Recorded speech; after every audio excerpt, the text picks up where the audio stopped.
everyone, and welcome to Ascension! And we're all in the wrong spot, but it's fine. I'm not. I'm exactly where I'm supposed to be. Yeah, but not I'm for in the right long. spot. Not for long. Yay. Right, anyway, hello, and welcome to Roll For It, where our favorite YouTube streamers get together to play some lovely tabletop RPGs. Okay, so we of course still have our guest for the next few days, Vanna. So we'll be continuing where we left off as well last episode with your lovely guest character. But before we get into all that, we'll need to go through a few announcements, etc. And also the standard shilling that we do so that we can keep the lights on. And by that, we mean pay people to keep their lights on because, you know, we're not in charge of their light bulbs. That's their job. All we do is be ethical and pay people. So there you go. But firstly, we'd like to talk about Roll20.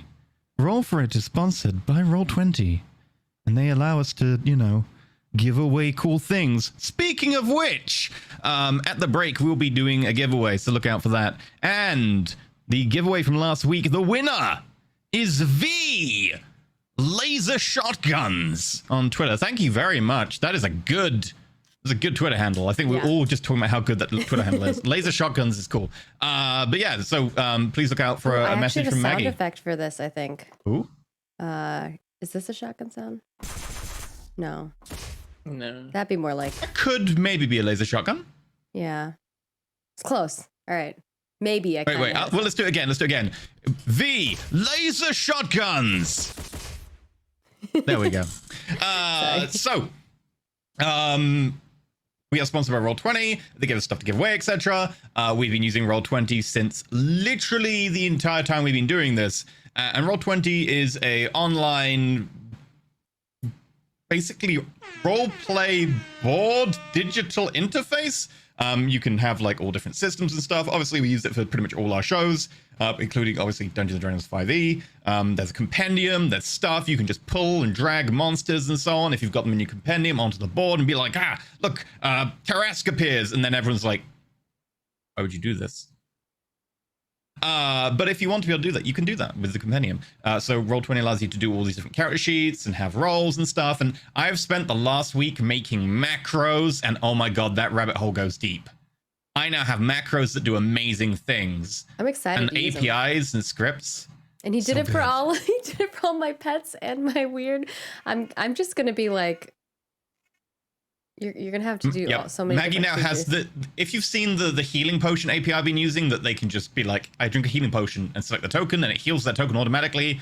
I've now done that for whole like Maggie's like creatures hit dices and stuff and whatever. And I now have macros that allow me to like print a character's like actions into chat and I can just click it. Also a raven pet, because when Pietro is no longer my pet. Yeah.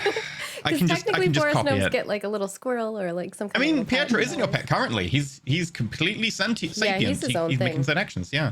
But yeah, so you can do crazy things with APIs and macros and all that jazz. So if you would like to be able to support us by getting involved and getting a Roll20 subscription of some sort, you can use the affiliate link below, or you can use them without it if you want to just get involved and be like, how does this work?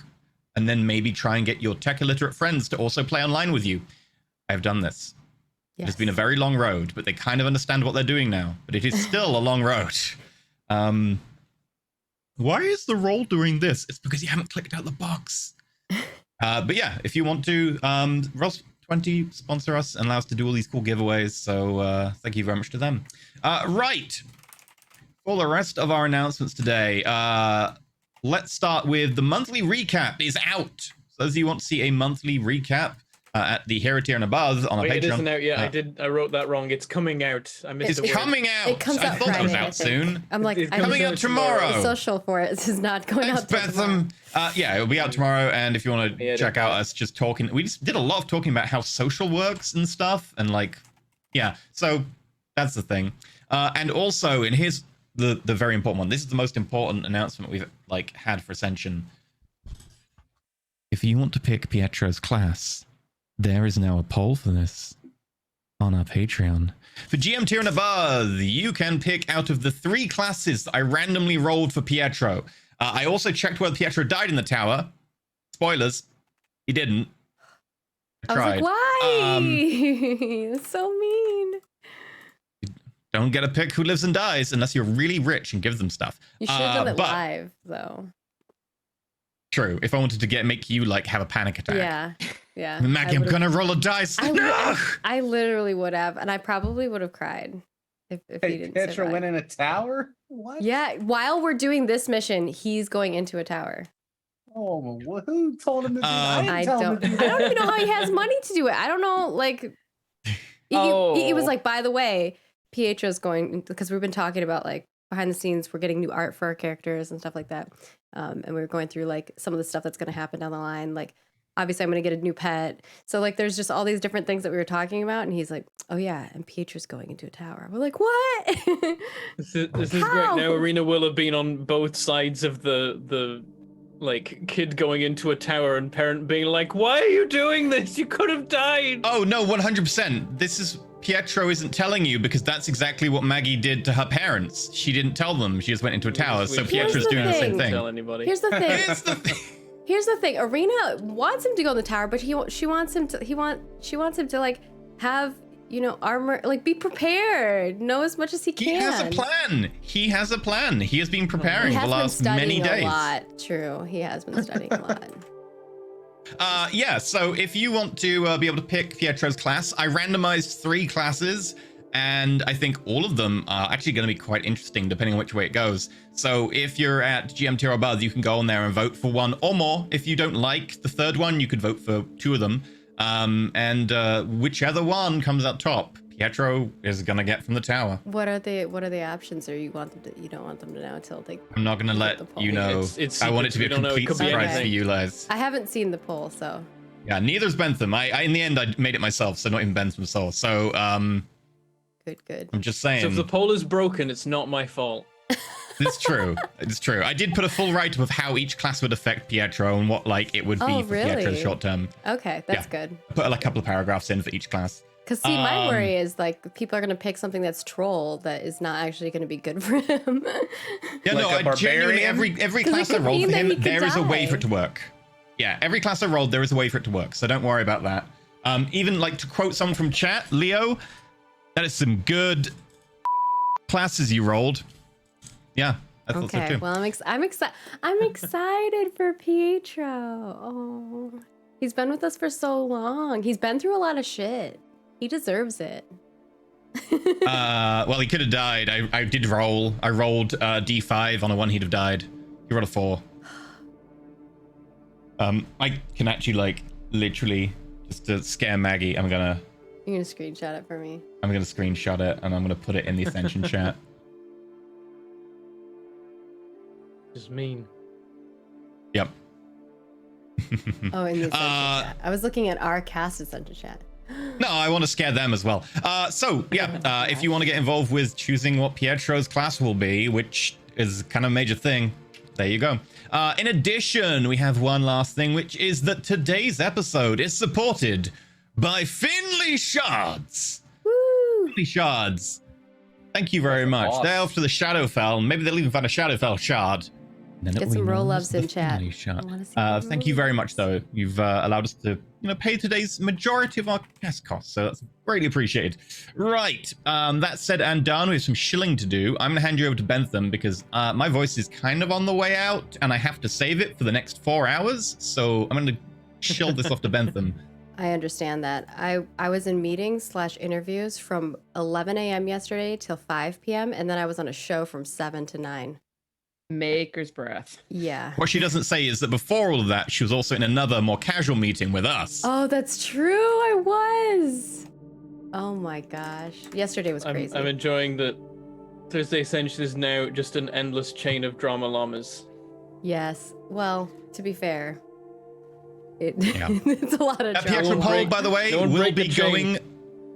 going for a little over a week. It will go and end just after next week's show, so you do have some time to like talk and think about it. That means he's expecting this mission to take Damn all it, of this they broke the episode and all combo. of next episode. They That's ruined Maggie's the combo. int check.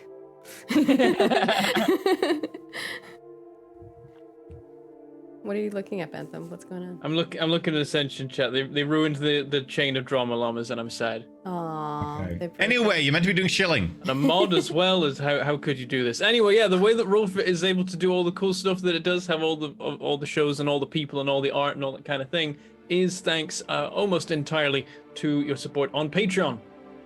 We have a whole bunch of tiers over there that give you a whole bunch of different rewards, including one unlimited 2 MP3s of all of our shows. After shows we record after every show, we talk about what happens in the show or not. We have character sheets, enemy character sheets, and stats and other GM secret plots and plans and notes and all that kind of thing.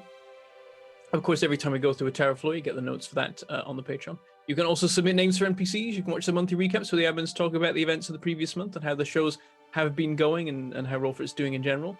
You can also, if you're crazy, support at the Legend tier, which gives you access to a once monthly game GM'd by a member of the Rollfit cast. It's an offline game that you just get to be a part of.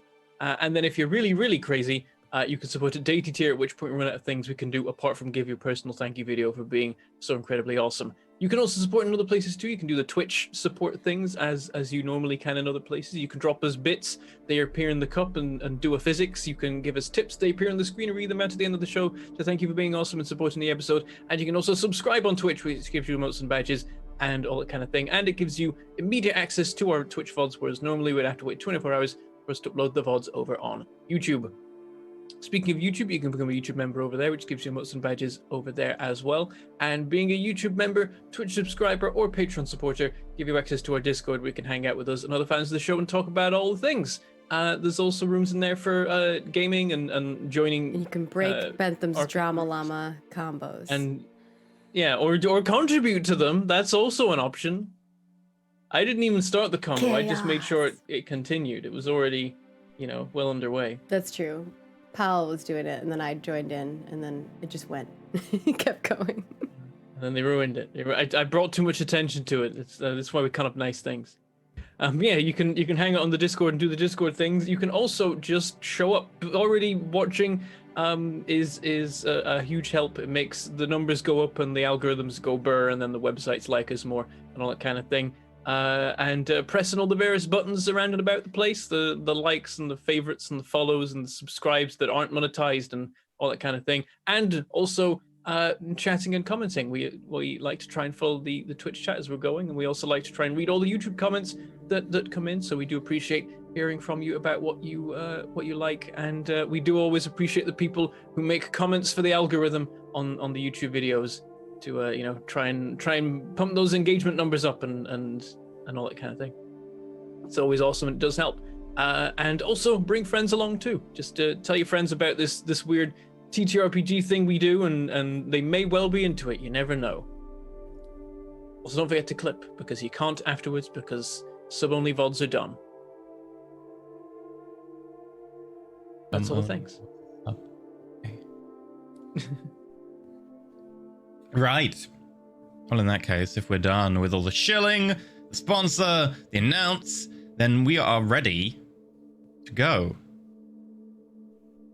So, to recap, a lovely band, the Saviors of the North, as they're now called, plus Skith, have been approached by Caladri. After an introduction by Arathane, who is a magical shop owner who they have on pretty good terms with. And Caladri's like, hey, you owe a favor to the Oracle. And Skith's like, I only just joined recently. And Caladri's like, sure, I'll pay you. But this job that they accepted is a job to work with the Chosen Knights, the most famous adventuring band in the land, which involves them dropping from 6 miles up, just outside the area of effect of the Dragon's Lair abilities, into the domain of an ancient gold dragon in a ruined city. The Chosen Knights will be a distraction while the Saviors are going to go and find a crossing point into the Shadowfell, which they have already not certainly identified, but they're pretty sure, the Temple of Shar, which they found from historical records, with a 23 roll, if I remember correctly, so it's pretty likely to work, will cross them over to the Shadowfell. Going through the Shadowfell, so out of the domain of the Gold Dragon, they're going to make their way to an old train station, pop back to the mortal world, and then very quickly loot the vault that's apparently built under the station, specifically under the ticket office. After they do that, and they manage to get in through the vault and past any potentially dangerous traps or guardians or anything like that, they've got to nick all the lovely historical documents that have been sequestered away there and hidden for multiple hundreds, if not at this point, like thousands of years since they were created. And then go back into the Shadowfell, run, come back into the mortal world, and jump off the edge of the plateau that the ruined city is on and further fall to the ground. And at this point, hopefully not get the attention of the gold dragon who owns the area by the name of... I'm not going to say it wrong, so I'm going to double check because you're having saying the wrong name last week. It's Palinrax, right? Palinrax. Yes. Okay. Look, don't blame us for your faults. Bentham was the one who said it first, and then it just went wrong. Parthenax, totally Parthenax. God damn it, Bentham. Palinrax, and then they're going to just try and escape any of the elementals and stuff that Palinrax uses to police the area. This couldn't possibly go wrong in any shape or form, and I fully trust that they're going to have a fine time of it. But it's going to begin with them teleporting 6 miles over the ground and falling, and hopefully not passing out, so that Arena can cast Featherfall, and they don't actually take any falling damage, because that would be quite a quick way to end this session.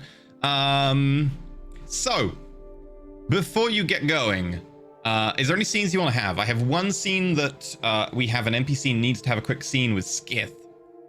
Did we want to do the? Did we decide to do the circlet arena, or we figured out that wouldn't help, or for the attunement?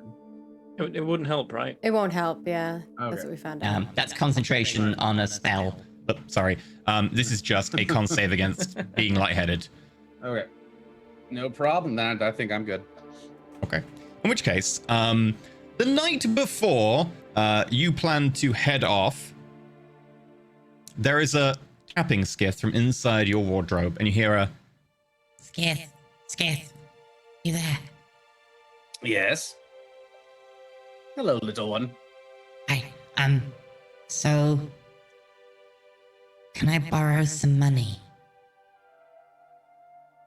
Oh? What? I need to borrow what do 20 you need gold. Money? Tower entry fee for the first level is 20 gold. And I got a slot, and I got a way in, and I got a plan. Oh my, that's quite ambitious. But don't tell Arena. She'll worry. And I know how she'll feel. And I know what she'd do, because she did the same thing. So I'm going to wait till you go, then I'm going to leave a letter in case anything goes wrong. Then I'm going to go in the tower, and if nothing goes wrong, which it won't, because I'm awesome, and then I'm going to come back, get rid of the letter, and then I can tell her on my own time. Well, Arena doesn't seem quite pleased with me already from the advice I've given you, so I am willing to give you the gold, but... You never gave me the gold. And then... Pietro, taps his snout. Yes, but it comes at you must make a deal with me as well. Okay. You can't tell Arena that I was the one that gave you the gold. I can make this deal. And he holds out his little fist for a fist bump. All right. I'm a firm believer that everyone must make their own path. Okay.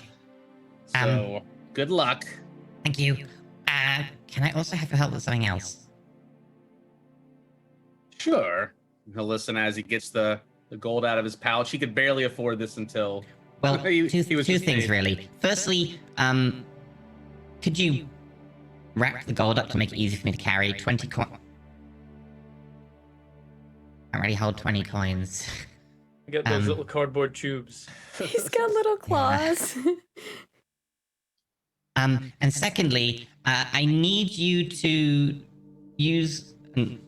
He pulls out, this strip of cloth, which looks like a bandage. I need you to wrap this around me. Because I can't carry my weapon. But if you wrap it around me, then I can still use it. All right. I'll do my best. Skith he'll rip some of the bed sheet and he'll fashion a little pouch that'll carry the gold that he can just kind of slip over him, around his neck. And then he'll use the wrap as well. And okay. As you get the wrap, Pietro pulls out what appears to be a long, slender wand with a kind of white-blue tip. Seems to kind of emanate a slight glow. Okay, just put it on my back, and then aim it over the top of my head and like try and wrap it as straight as possible. All right, I'll do my best. I'd hate to see this thing go off and not arc over you and instead go into the back of your head. That would be Try awkward. to- Maybe just make sure it's far enough forward so that the tip of the wand is above my head. We'll try to just put it in there and angle it so that it won't fire into his body. Okay, you managed to like Wrap it wrap it tightly. around him and like poke it out forwards enough that it probably won't catch on the back of his head. It's a long enough wand. He's pretty short. It's just gonna be awkward. He has to walk around like this for too long, but should be fine. Thank This you. This is probably a terrible idea, but I do like to support my friends. I can see why you're friends with Arena. She has she has her pros and cons. I know, sometimes she cares too much.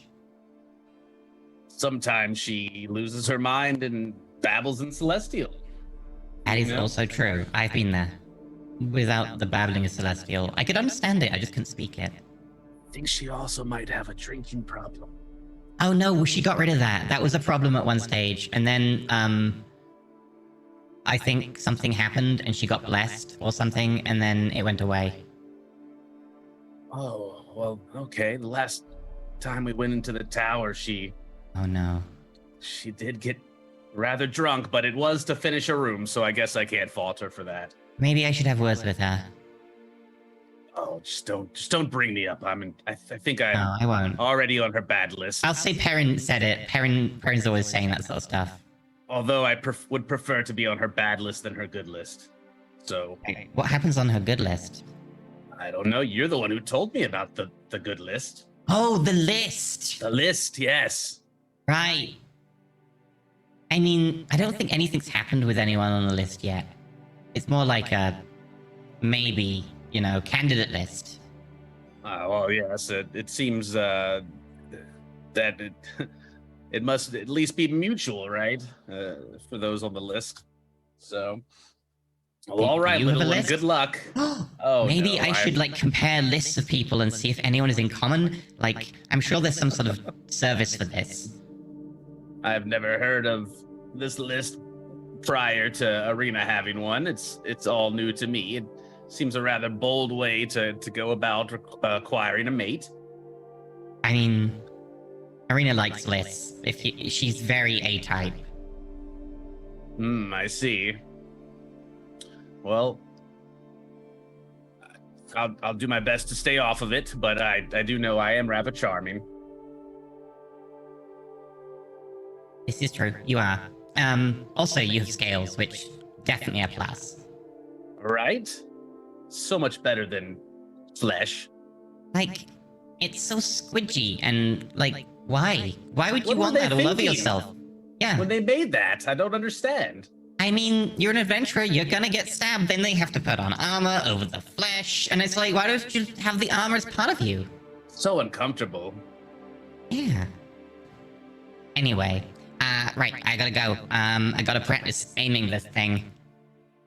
All right, my friend. Good luck. I wish you the best. Stay alert and try to stay alive.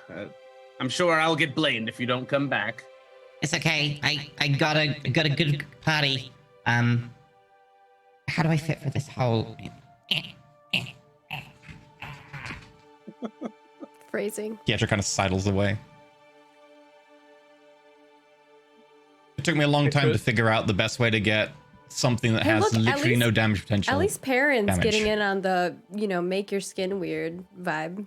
It is true. Perrin is getting in on that, I think I'm the only Pietro's fleshy now person gonna- in our main party. Pietro's now going to invent the dating site.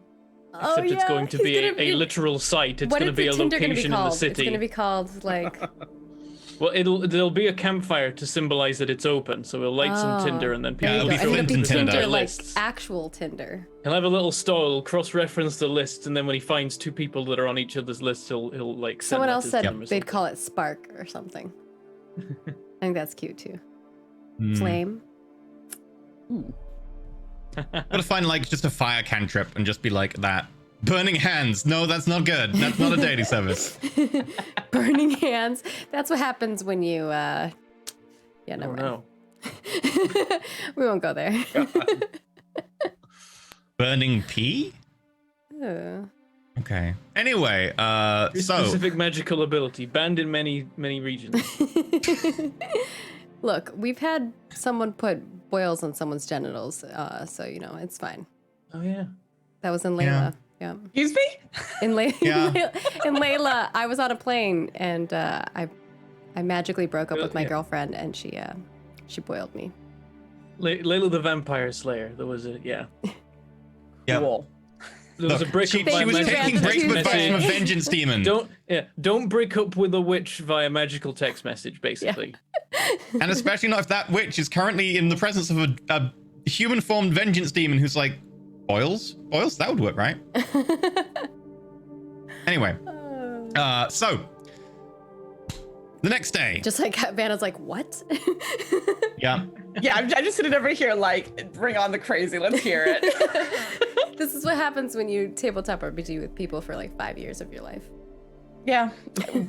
Yeah. We're like that over in There's Quest of tales. Chaos. We have our stories. Yeah. So, next day.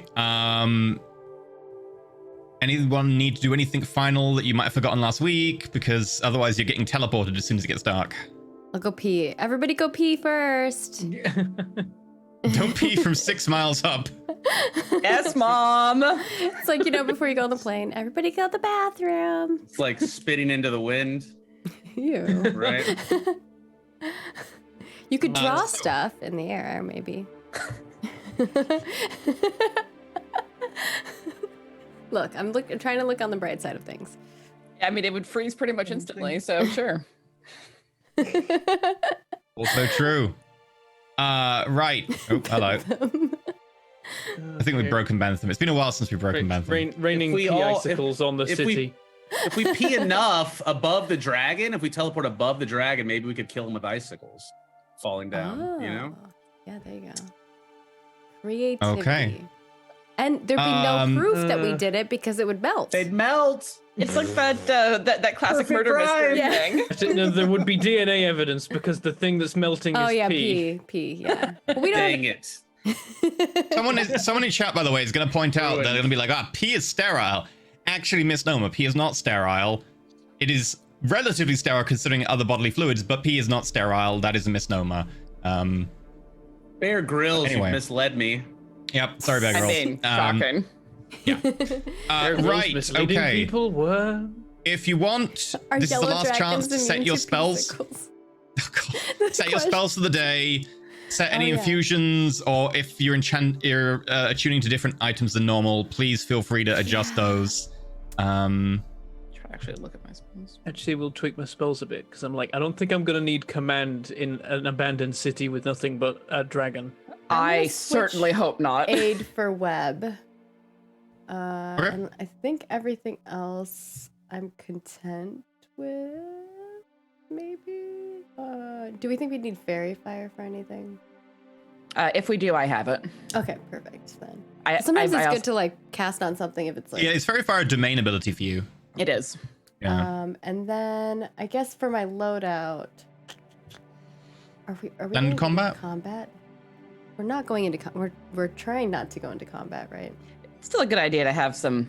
I mean, you're traveling through the Shadowfell, so Yeah, I have my repeating shot though, so that's fine. So I It do was have a magical mentioned that weapon. even though we can see in the dark as well, that we might need some light just because Psi it's crystal? the Shadowfell. And maybe if there's having too a much Psi darkness, crystal would be great. Yeah, I'm gonna go that with might be bad for my. us. I'm gonna go with my normal. Oh no. I have torches. I don't know how effective they'll be. I mean, I know they're going to be a little muted, but torches. Some kind of A fine already got a free hand, and yes, Skith has a free hand. So I carry a no torch with my one- tail. That'd be pretty sweet. sadly not. But you could maybe like tie a torch to your tail. That was Yeah, like. light my robe on awkwardly- fire.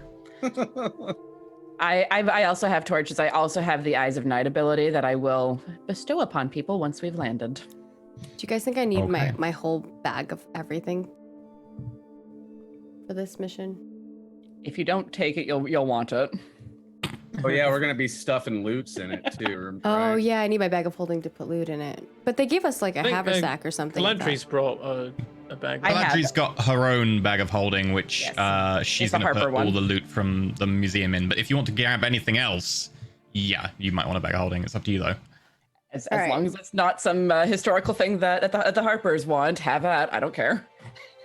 If you want, I'll- Perrin can carry the bag. Or whatever. I'll do my combat. It's not a matter of you holding the bag. It's a matter of like I actually have to infuse to have the bag.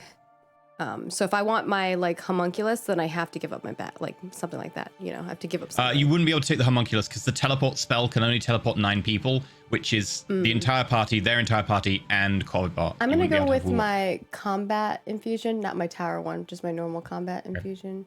So that's gonna be repeating shot, my bag of holding, Bag of and my boots holding. of elven kind. Yeah. And then Okay. for my tuned items, I think it seems like we want the Psi Crystal. So Actually, if you want, I could have the Psi Crystal if you want your slots for other things. oh, okay. Because if you want to. I no longer need the Ring of Healer's Heroism. It's now useless to me because I can get more temporary hit points than that gives me. Okay, go for it then. That's true. And then I will have my combat, my planned combat, which is my headband of intelligence, injury insufficient, which is my shotgun, and my all-purpose tool. And then you can have Okay. the Psi And then the Crystal. Psi Crystal goes to Perrin, who For now, has attuned a Psi Crystal and 2 great swords. No, it's Mind Killer, Psi Crystal, and Molten Bronze Skin. Ah, yes. In which case, I also, before you manage to switch out that attunement, I need you to go through another dream. Okay. I'm sorry. What kind of skin does he have? He's like, it's like copper. or It's iron or something. molten bronze skin. I'm Bronze. covered Bronze, that's what in it is. liquid metal. Oh. Yeah, Also, the it's- art's it's coming along. magic army It's picked cool. up. Everyone's Yeah. like, it's so cool. So It's Perrin, got holes in it, but those holes will be patched if it gets breathed on by a dragon. We're gonna have to come back and talk to this. However, dragon. it's supposed to be while I'm not wearing it, but I mean, it could be, you know. I mean, yeah, you'll be Be- dead, but beggars the can't armor will be be great choosers. for whoever picks it up. Yeah, whoever finds the It's armor got later fire will be very resistance. appreciative. Then I'll put It's got the fire armor resistance, so I on. might survive a fireball from a dragon. Yeah, just wait till the dragon's just like, I survived. Pink. Right. Perrin. The night before, you find yourself again standing on that barren plain as your last chance to investigate this before you unattune from the blade. And you did mention you wanted to have a further look. Barren Yeah, this plain. time Perrin's like ready for metal. it. He's like, all right, and just kind of like cracks his knuckles and gets on with it. Okay. What are you looking for? I'm trying to locate Commodus, not necessarily blunder into him, but like try and work it if I can hear him and then get a peek at what he's up to. Perception check. —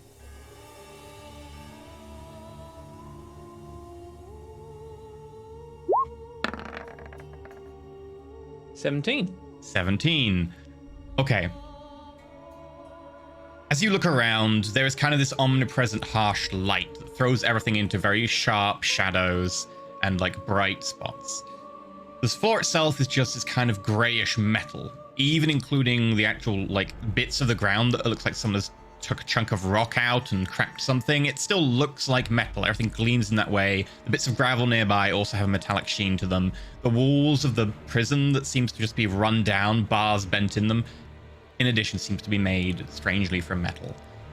And as you kind of start wandering around, this kind of thick mist around you, you start to focus and like try and find Commodus. And as you think really hard and you try to locate him, the mist starts to part. And you can hear a rustle of chains and clinking.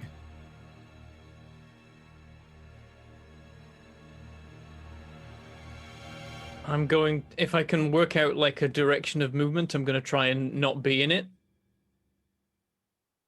Okay. How do you mean not be in it? Not be in the direction of movement. Like if he's going somewhere, I want him to go past me, not into me. Okay, so you want to just try and hide while he potentially would walk past you. Okay, make a stealth roll. Your armor won't count, but your armor doesn't matter anyway. This is a dream. You may have it. Natural Nat 1 for a 0. Okay. I mean, there's a bit of a running theme of like doing great and then suddenly not doing great at all in the presence of Commodus. I love that you got a 0. I'm trying to be really stealthy right now. 0. Yeah. Is he Karen. actually at disadvantage because of his armor? His armor doesn't offer disadvantage on stealth rolls. It's one of the benefits of the armor. But thinking about it, Also, actually, it that would doesn't matter apply. anyway because Yeah, it would apply, but that's He's why a it doesn't dream, matter. Okay. right? This is not a dream, actually. I misspoke. it's Oh. just true. I get here by dreaming, but I think here is a bit more real. Aaron, up ahead, as you try and sneak towards it, you can kind of make out the shape of a large figure. Clonk, clonk. Clonk. It appears to be a man wearing tattered clothes that seem to be like a one-piece garb, stained with grime and what appears to be like weird patches of almost like oil. Wrapped around his arms, his legs, and his chest are these thick chains that seem to lead up into the sky. And as you walk forwards, you catch a stone with your rock and it goes clink, tink, tink, tink, tink, tink, tink, tink.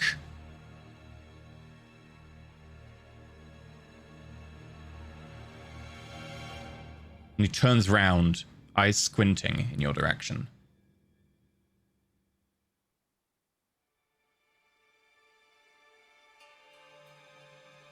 Who is there?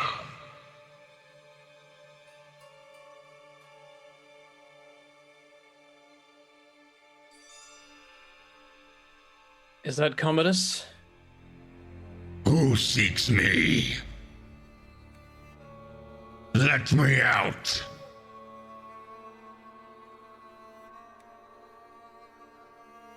I would if I could. I recognize your voice. Sword wielder.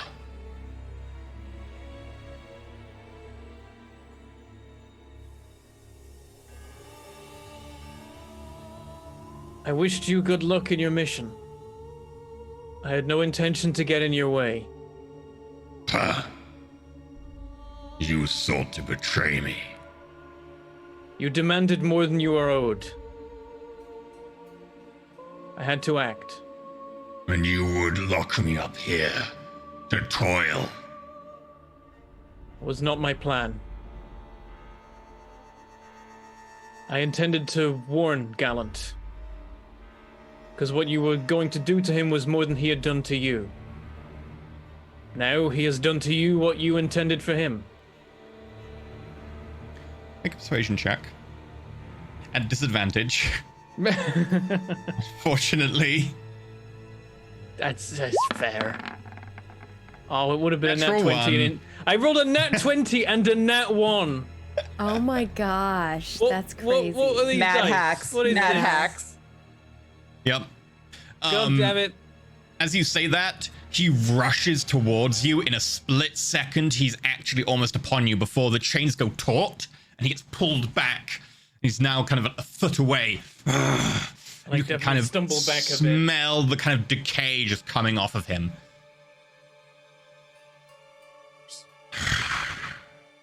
Betrayer. This is not what I wanted. I didn't want anyone in here. But you decided someone Tell had to that be. to the others. The others in here? There are others. You who have imprisoned them. I was not the owner of the sword when they were imprisoned. Much like you weren't the owner of the sword when you imprisoned me. Yes, I have no intention of inflicting this fate on anyone, but you did. You seemingly have inflicted this fate more than once, and yet you do not intend. Your words are honeyed. I have But your never teeth- wielded this sword against another. I have no intention of doing so. As I said, I warned Gallant because you wished more harm on him than he had given to you. Now he has gone as far as to trap you in this sword. I am willing to release you and give you the sword to complete the release job me. yourself. I don't know Release how. me and give me this sword. Then your words mean nothing. Empty offers of platitudes.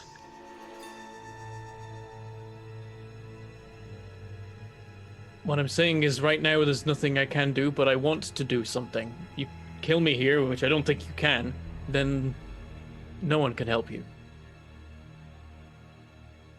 If I could I kill die- you here, I would. If I die, If you Gallant will release get the me- sword. Then release me. I will search for a way. Then be quick. In the meantime, I will make sure never to use the sword so that no harm comes to your soul here. More than this place already deals naturally.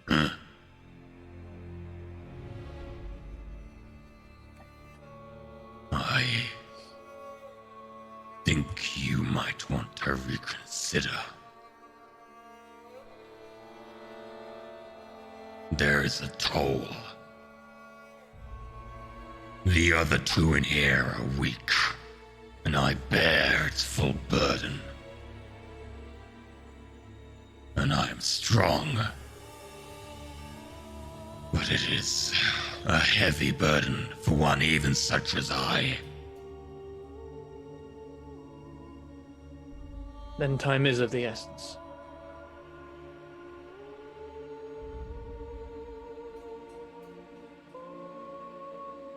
Use the sword on Sir Gallant, then. Let him bear this burden. Perrin, your passive perception is high enough. You see as this conversation is going on, those chains are pulling back. And you can see him actually physically straining. While he's managing to maintain a level conversation, he is physically straining to pull them forwards.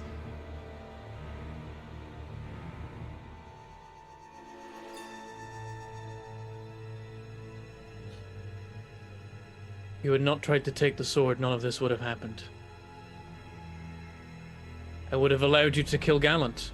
If you had not offered the sword to him. I didn't offer it to him, he took it from me. Like you did. Likely story. Did you it happened once with you. Then why did you go to see him and offer him the sword? I Did he didn't just offer come him to the you? sword. I warned him that you were going to kill him. Found out about the sword.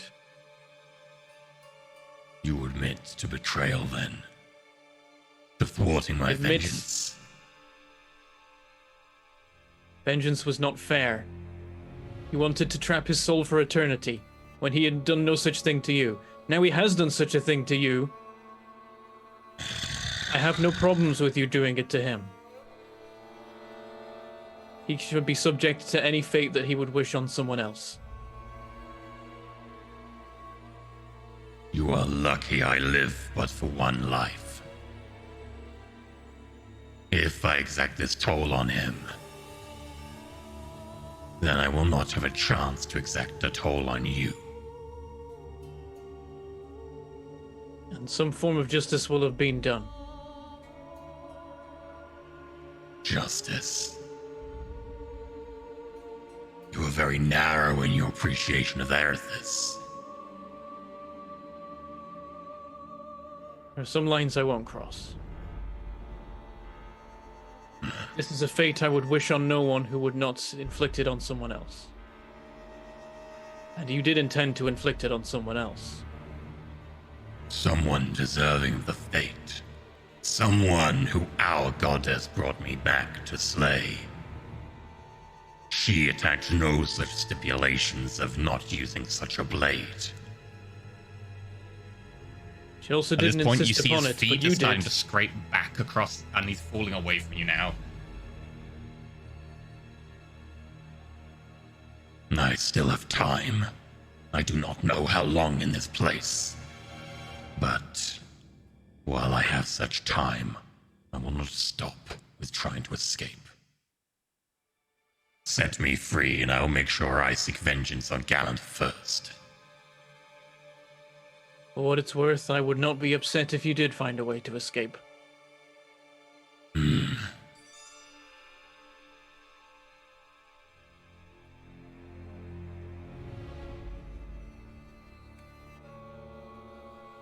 one important thing. If you do escape, whether it is thanks to me or not, you'd better succeed. If you don't, he'll kill me, and you won't have another chance.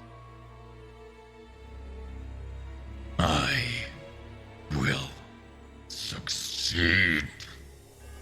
You can see now he's going like almost... It's not bright red because he's undead, but you can see his figure is starting to go pale and almost transparent in places as he's overly straining. You can hear the chains creaking, but he is starting to get pulled all the way back, and he's having to like pull one arm up and try and pull down with all his force as the chains start pulling him out almost from your sphere.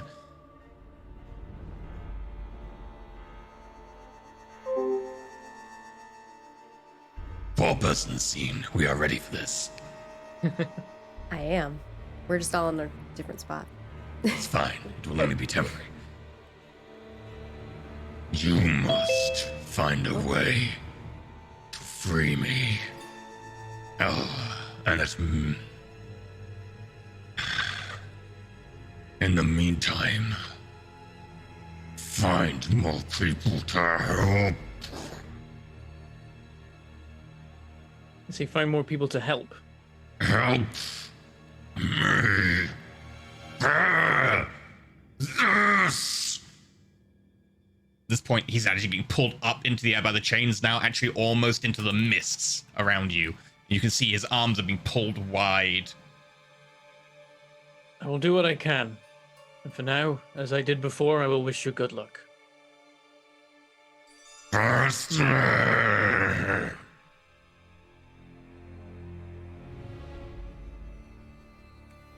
And he goes off into the mists, and you can hear the creaking of the chains going taut still, and the ratcheting of them, almost like they're going through a loop, going clink, clink, clink, clink, clink, clink.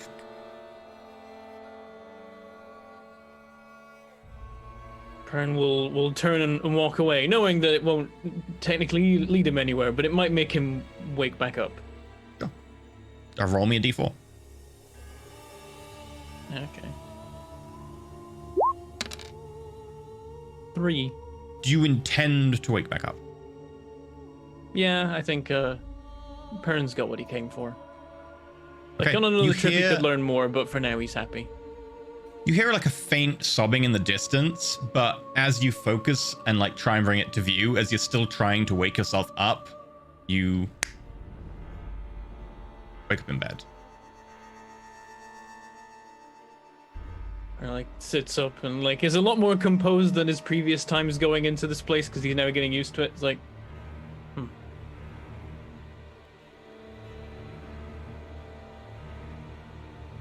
That's more what I feared than what I hoped.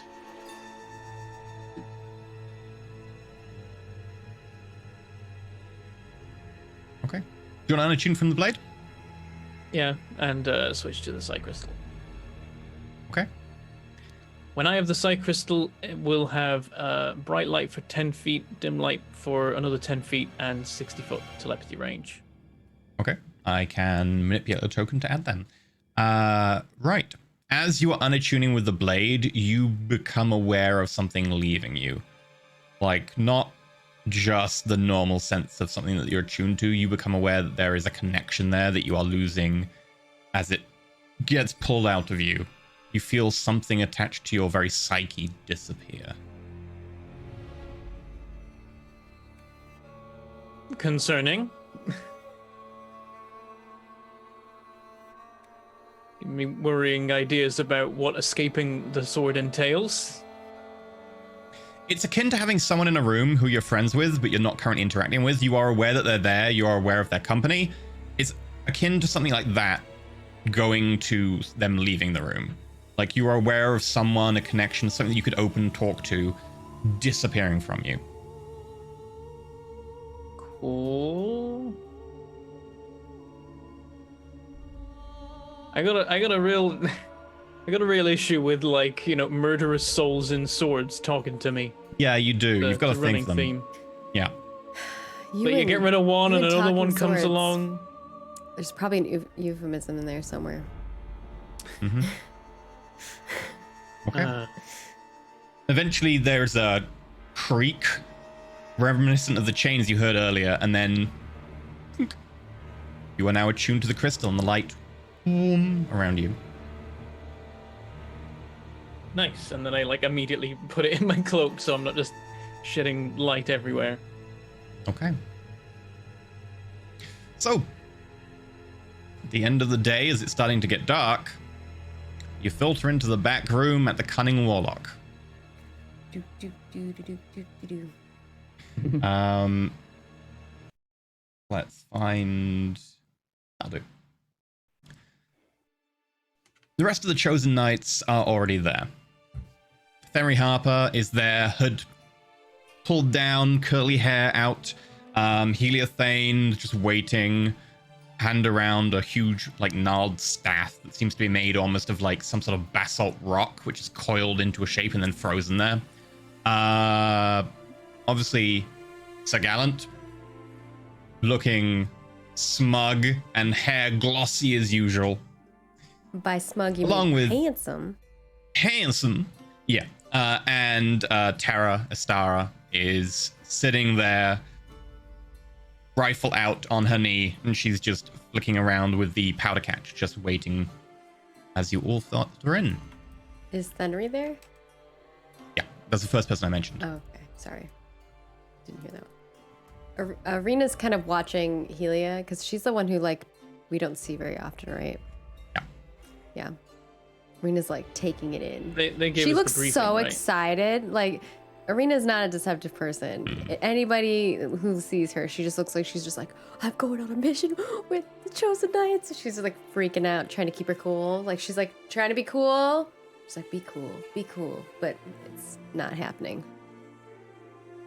Perrin's fine with that. It makes us more authentic. It distracts from Perrin being like, these people want to kill us. They all, like, most of them want to kill us probably. Look, Arena. As Arena comes in like Arena that, you believes see that, like but she's also like, you're really excited. I'm like, the sword on my back contains the soul of this guy's arch nemesis that wants to kill him, and he knows it contains the soul. Perrin does show up with the reaping blade on his back because he doesn't trust to leave it anywhere at the moment. okay. Even though, Gallant gave it back to him, he's definitely concerned that given the opportunity, Gallant It's might magical, steal it right? again. I wonder if you gave it to Pietro, if it would shrink to be like a tiny sword. No, swords I'm don't not shrink. giving. sadly. I'm not giving the reaping blade to Pietro. Come oh God, on. no! Can you imagine? Especially seeing as I may now have. Destroyer of worlds! Fear me and obey! Just Commodus in Pietro's head, like, you must kill Gallant. Do it. Kill him. I must kill Gallant! But as you all walk in and Arena's like bright and sparkly and Perrin is noticeably kind of like downtrodden, he seems very put out by the entire situation. Perrin's Caladri, trying to be chill about it and, like, just act. make me a normal. performance check then, Perrin. Oh no! So far 3 out of 4 of my rolls have been nat somethings, and usually it's 1. 3 for no. a 6. Everyone, you all notice with your passive insights, even Skith, you all notice that Perrin is definitely like putting on a brave face, and it's really bad, and he seems utterly reserved, Okay. hesitant, disappointed, downtrodden, and dispossessed. Arena will go over to him because they're like besties. And she'll like tug at his leg. Are you okay, Perrin? Perrin looks over at Arena and then kind of thinks for a second, and then speaks in Arena's head because he has the Psy Crystal for once. Yeah, that's true. I mean, this is kind of everything I didn't want to happen, so I'm not in the best of moods. Did you have another one of those dreams? Yeah, but we can talk about that later. Maybe it Glance is over good that we are the going Chosen on Knights. this mission so that we have more space between the towers. Yeah, I think we're a little bit too quick succession with these. Rendry said it was bad, but I mean, these days people are vying for my dreams, so I haven't even got round to those weird ones yet. Oh, Rena kind of looks at him a little weird, like, oh, I thought it was the tower dreams that you're having, but apparently there are other dreams that you're having. That's a whole other thing. all right. Well, we will talk about it later then. Get a nod from Perrin. Okay. Caladri, with your passive insight, you also pick on a few other things. Firstly, you notice that while Sir Gallant is definitely like glossy hair showing off a little bit, he's not putting the full works on, and you can tell that he is keeping a close eye on Perrin specifically. You also notice Henry Harper of the Chosen Knights occasionally throwing the odd like twinkly smile over at Arena when Arena's kind of like buzzing with, oh, it's so fun to be here. But you also notice that Terra Star is definitely kind of like a small sigh escape her lips and rolls her eyes. But as you all filter in, Heliothane pipes up. So you are aware of your part in this plan, are you, Saviors of the North? Perrin nods. What is it? We are to be teleported in 6 miles above the city, drop down, use Featherfall to land safely, find a way into the Shadowfell as soon as possible, and then navigate through to where we know the vault will be. Yes, and then? Leave the Shadowfell, take select items out of the vault that I believe Caladri is aware of, and then escape via the Shadowfell, and then going to the edge of the city and jumping off Featherfalling to the ground. I don't believe we have to go back into the Shadowfell. I believe the vault is near the edge. Was that correct? It is nearest the edge, but if you want to run in open daylight under the wings of a dragon, that is up to you. Arena holds out the stone. And we're supposed to use this when we're done. Yes, and then I can come collect you and whisk you back here. She puts it back in the pouch, this tiny, tiny pouch. Be aware that that will not work from the Shadowfell. It is one plane of existence only. And I am somewhat impressed. I honestly did not think you were with it enough to be able to even remember such a simple plan. Arena's thinking to herself, then why would they send us on this mission? We take our work seriously. And might I add, you look rather fetching today. Oh. Arena's shipping it. There is Arena just looks complete over at Skip and is pause, like, and then there's just, it's not really an eyebrow. Dragon Ball don't really have eyebrows, but it's definitely the scales around the eye kind of just arch upwards. the eye socket, because Really, Skith Lightning Scale of House Arcanus. One such as you would seek to compliment me. I see no harm in truthful compliments. Feel free to make a persuasion roll. Am I persuading? Okay. You gotta work for your compliments in Dragonborn culture, apparently. It's not bad. 13 for our viewers or listeners. Lucky 13. Try as you might, I do not think a dishonored member of a house is someone who might be in a position such as yours to court one such as mine. But nonetheless, I appreciate the effort. Arena's got like the hard eyes. He's takes like looking at them 2d6 both fire and is damage. like so excited. Now that's how you do a hellish rebuke. Right, are you ready? Perrin I will nods. take that as a yes. I stand prepared. Arena gulps. I assume you would like your Perrin suddenly bird. looks less confident. You might want to use the wax. She plops the wax in her ears. Now, funnily enough, because you have telepathy from Perrin, you can still kind of talk to each other without going, what? That's true. Just have to play telephone. Yeah. Helia Thane pulls out of her robes a crystal orb, places it in the middle of the, like, table in front of you, and you see it kind of sparkle, and then images of clouds fill it. Very specific scrying location, obviously. 6 miles up, and all there is clouds and sky, but it works enough. You catch, like, a slight shape underneath, which appears to be like a square of fabric of some kind. It's very difficult to see in the orb as you're looking, but there seems to be some sort of weirdly perspective shifted kind of bit of carpet underneath it. This will do for a launch. Everyone, touch the person nearest you. I just grab onto Hand on Arena's Perrin's shoulder. leg. Oh, okay, I put a hand on someone else's shoulder. The gallant puts his hand on Perrin's shoulder. Then Perrin explodes. Perrin explodes. Looks at Perrin. Good luck. Same to you.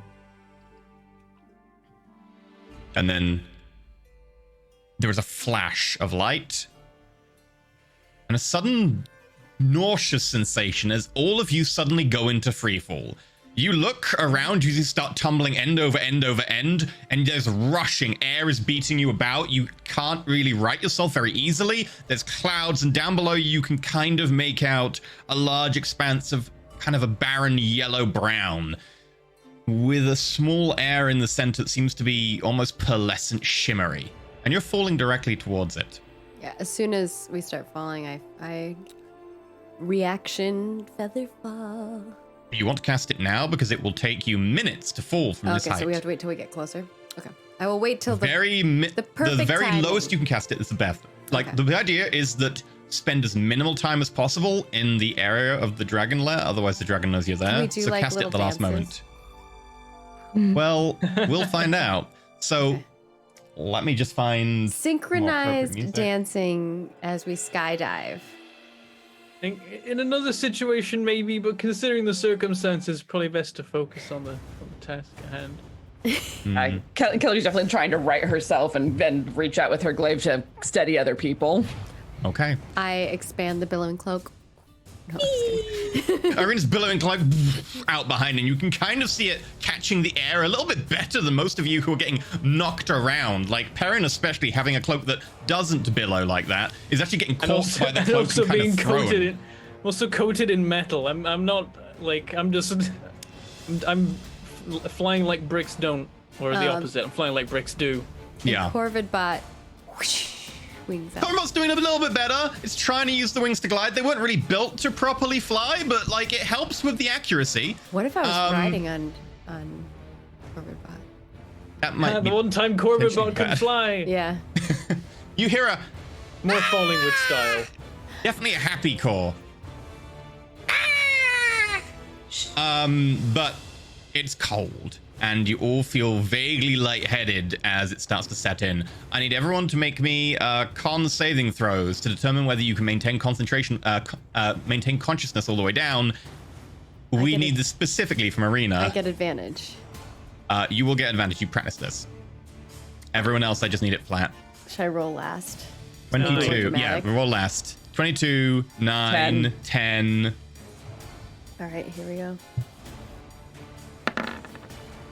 12. Arms crossed, Oh, no. completely at ease. That would've been a Nearly 5. A 5. Oh, jeez. So, Skith. Part of being a blue dragon is dealing with adverse climates, and that passes down to blue dragonborn, it seems. As you kind of plummet through the air, you're kind of like, this is what it must feel like to fly. Maybe a bit more directional, but yeah.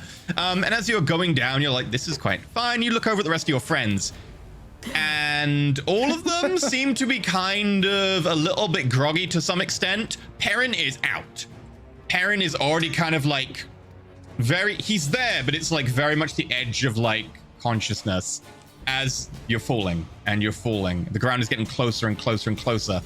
Arena, you manage to just kind of snap yourself out of it as you see now this pearlescent cloud underneath you enter it. And it's This was not the same as sparkles, it was when I was twinkles. practicing. This pearlescent cloud around you doesn't actually obscure anything. As you actually get towards it, you notice you can see the ground perfectly throughout it, but there is a twinkling pearlescent kind of shimmer to the air as you start falling and falling and falling and falling. You pass 3 miles, 2 miles. Caladri, you now manage to snap yourself 2 as the kind of warmer air hits you. Perrin is still out. 1 mile, and you start getting closer and closer and closer to the ground. And then at the last moment, Arena, do you want to cast Featherfall? Yeah. Okay. I need everyone Hell of a except plot for twist if Perrin. She's like, no. Yep, you will Can die. everyone get like magical like cog wings? Ooh. Have some feather. Unfortunately, fall. Featherfall is Featherfall just for work. falling. However, No, not I for would like. flying, but just to help them fall. Like I know, but It's more there's a look. specific thing that I want to do here, which is Oh, that okay. I would like everyone to roll me, except for Perrin, who was passed out for the entire of it, an acrobatics check to try and get as close to target as possible. Arena, you can make it with advantage because the billowing cloak actually will help aid you. The billowing cloak actually will I help was in this just doing it for circumstance. looks, but that's awesome. Yeah, and Corvidbot will get advantage as well. Weird. Why did I get a plus? Why'd you get one? +1 on? Why did it do that? Some item adding a 1. Oh, the tool is adding that for some reason. Oh, because you made the tool give me skill. Oh, it's a global skill modifier. You'll need to toggle it off and then just turn it on whenever you do your tools. Yeah. Okay, so that's a 19, 18. 19 from Caladri, And then 12 from Skith, and then Corvid. Colbot with advantage. And this is acrobatics, right? Yeah, Dex. He doesn't have any acrobatics. He's athletics. 12. 12. Okay, wait, is that a save? No. Not a save. Should I do a save? You rolled a save. Oh. Sorry. Yeah, if you could roll me just plain Dex.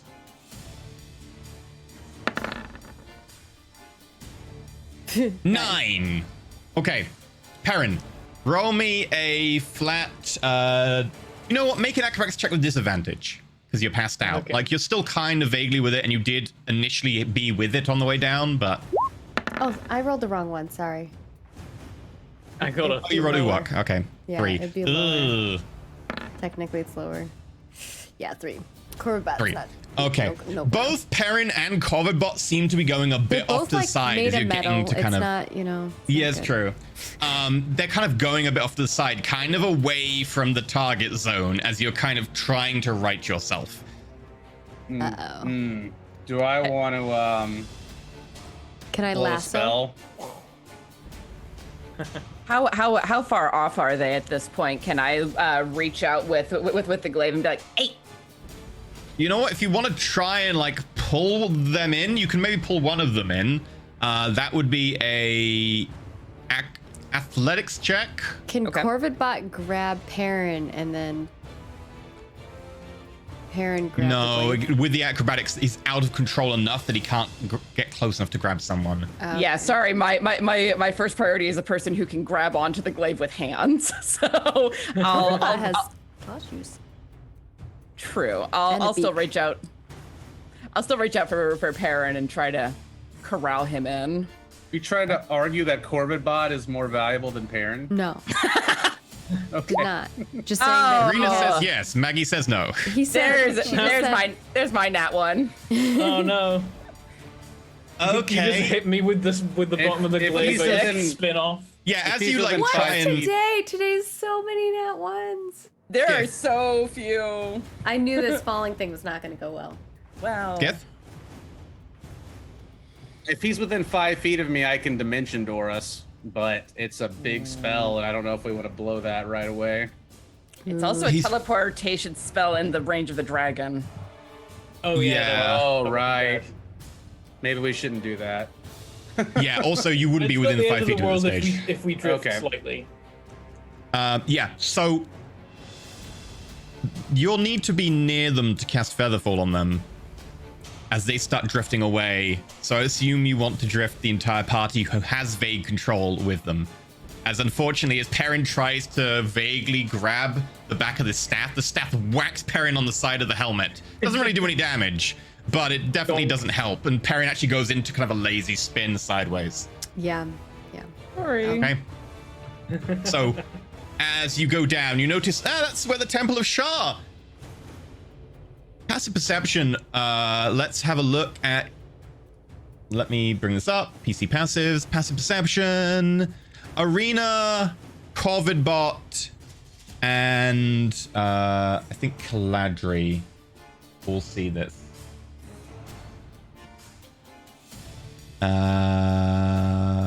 perception, Caladri, yeah. So Arena, Corvidbot, and Caladri will see this. The Temple of Shah isn't that ruined. You can kind of see it. There's on this little hill. Dark, but you can kind of make out the kind of shape vaguely silhouetted against the twinkling. Caladri, you can see it a lot better because of your 300-foot like dark vision. It's outside 300 foot because you're a long way away, but you can kind of just see a little bit more, and it does appear to be much better condition than the ruins that were meant to be here. And as you look around below you, you can kind of see that while there are some ruins, a lot of it does seem to be in immaculate condition. So the rebuilding does seem to have been a thing. Yeah. But that's cool. You drift off the side. Arena likes that. That's cool. Arena. Featherfall? It's I'm just gonna guide my way interesting to Perrin and then Featherfall again. Okay. As you kind of fall in the direction of Perrin and Corvidbot, the last moment you cast Featherfall, and suddenly all of you descend and land perfectly. 2 level 1s? Yeah, because I had to cast Featherfall twice. When's the other time you casted it? The first time. Oh, you've only cast it once. The previous time we were about to get to it, but we had to do the acrobatics thing first. You haven't cast it yet. This is the one time you've cast it. Oh, okay. I guess I was confused about what was You happening. descend and you slow and you land in the middle of a boulevard. Perrin kind of lands on one knee and kind of groggily gets up. Perrin, over the next like few seconds, you will recover in the more acceptable air down here. You won't necessarily suffer I'm anything. bad at altitude. That's good to know. You definitely have a headache. I think it's fair to say that most people are bad 6 miles above ground. You'll be all right, elf man. Almost everyone. Corvidbot wasn't like unconscious or anything, because Corvidbot's like, it's a construct. Corvidbot wasn't unconscious. Corvidbot was just really terrible at trying to fly in a certain direction. It was just having struggle bus. Yeah. It's never He was flown falling like he just got pushed out of the nest. Aww. But you find yourselves in the middle of a boulevard. All make int checks, so see if you can remember where on the map this is. We do have a map, right, as well. You have vaguely what you looked at, but the map will only be so good. Oh, now I get the natural. 20. Speaking 20. Yeah, should we do a navigator tools? Yeah, could you use navigation? Navigation tools would take some time to do, and you could use them. They're more for like navigating a ship at sea or something, but you could use them. It is dark though, so you only have so much to go off. You'd have to go off all the stars. 23. With a 23 and a 19 natural 20. Did I roll a 1 again? You rolled a natural 1. So many ones Okay. today. Okay. So Skip. I found the temple, Skip. but Everyone is like, okay, we're way off target, and everyone points in that direction, and Skip points in that direction. Skip like spun around as we were feather falling. I'm pretty So, sure yeah, it's that way. And I point at the map and I kind of like explain to Skiff. oh, fine. I just found the damn thing. Which is deeply appreciated. Okay, as you say that, there is a loud in the distance. You hear it echo through the town. We should. Well, let's go. We should move. Arena puts her hand in her mouth and points to Perrin's head and then points the direction we need to go. And stealths. And Perrin will say to Arena, I hope the Chosen Knights are doing the job. Oh, in my head. Well, we're about to find out. And I'm hiding and running. Do you want to hide walking. or run, or do you want to try and hide and run? Hide and then go as quickly as possible. Go as quickly as possible while stealth. Okay. Yeah. If everyone wants to give me stealth Which checks, is probably then not that fast, but all right. stealth, I get advantage. I think I have disadvantage because of my armor. Yes, I believe you do. I got a 4. Corvid bot. Very on brand. 18, 19, 12. Okay, so with Corvid Bot, 12. 12. I think 12 is your median. So congratulations. Let me check. Is that a congratulations? I don't know about that. Unsure. It's a 2-digit number, which is Hopefully, nice. Dargan is distracted. Mm.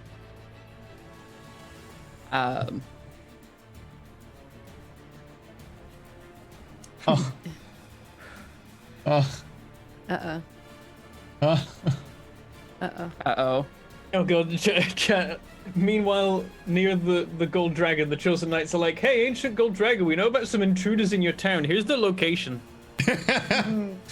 As you're hurrying through town, Caladri, with your passive perception, you see a tiny little form on one of, like, the spires nearby of what appears to be kind of like, maybe like a townhouse or something.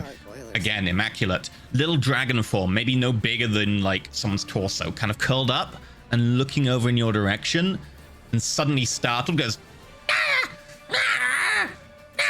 Is it the baby? Is it his son? The baby dragon? you can't see it. Does it look like a proper dragon, but a little one, or is it like Make a nature check. Okay. Or is it like a little worm? Am I any good at that? I am not good at that. Kind We'll of find out. denizen, or is 11. it actually his son? 11. 11 is high enough to know that this is probably a pseudo dragon. Okay. It's pretty dinky, but it definitely just saw you. Yeah. I'm sorry. The passive perception was 13. Maybe we can tell. Of course it was. Oh, Of course it Aaron, was. we should have stripped him naked. sorry, I'm a stompy boy. I am also a stompy girl, so Stomp, stomp. I'm a stumpy boy. You're a stump. Anyway, yeah. As you're trying to stealth, you realize that this little pseudo dragon is just looking at you intently, Caladri, and is definitely just kind of cool to help. okay. I'm going to whisper to the party. We've been spotted, and gesture at the set and like jerk my chin at the pseudo dragon. Well, this is coming for me. So much for stealth. Let's move. Okay. You gonna run? We run. Yeah. Make athletics checks. As you Ern start goes breaking from, into a run, being the pseudo absolutely dragon terrible at hops this. up into the air, flaps, and then lands on a steeple further ahead. And then as you keep running, taking like another turn, hops up again and flaps, landing nearby. 1, 9, 15. I got a Question. 9 on athletics. I'm supposed to be good at this. I am a strong girl. If I were to be slower and take time to jump onto Corvid bots, like into my saddle. That would only take you like part of a turn, so you could totally just be like quick onto Corvibot and let Corvibot do the athletics check. Yeah, Okay. not a problem. That's what I would like to do. No disadvantage. You're, an acceptable size category to ride Corvibot. The room for 2. Definitely Not a not. room for 2. 12. 12. So your median here is That's about plus 5, 10.5. Okay. As you start running, you just weave from street to street, and suddenly you catch out the corner of your eye, all of you, little like motes of fire just appearing just out of the edge of your vision, just enough that you can kind of see there is fire suddenly appearing and then following you. Okay, I didn't hope I hope I wasn't have to use this battle map, but Uh-oh. No. as you get to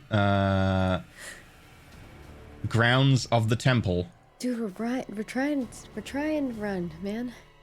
I know you're very trying. I get that. I feel like you probably say that a lot. I'm not a runner. No, I have a -1 to running. Me too. Okay, I'm gonna drag you all over to this map.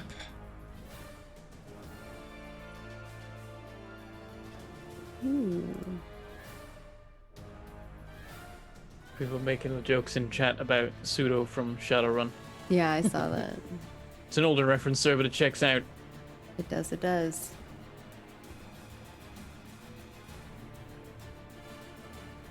Okay.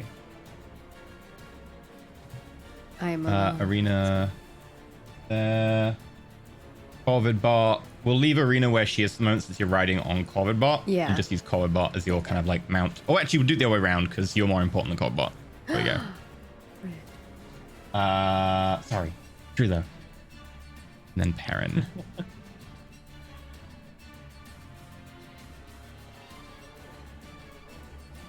Okay. Soon we're gonna have art for Corvidbot too. So excited. All the new art. I'm excited.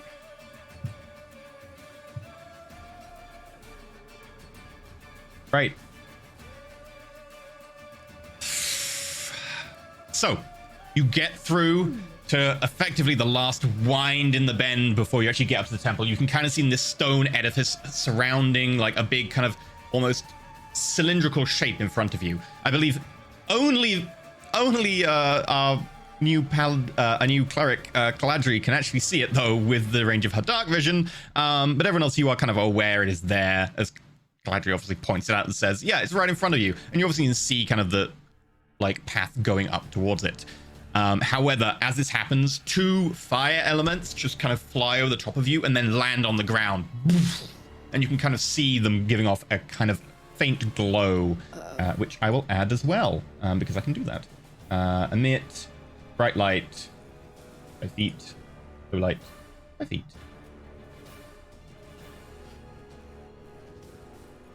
Is that working? For some reason... The first one glowed, the second one disappeared.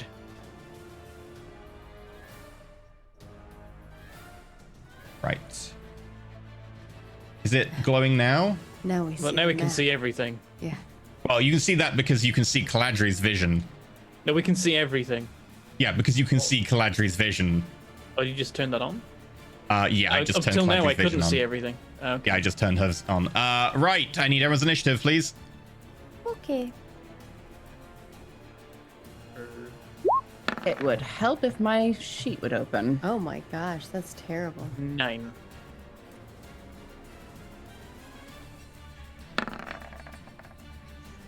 It makes sense though. I'm on top of Corvidbot.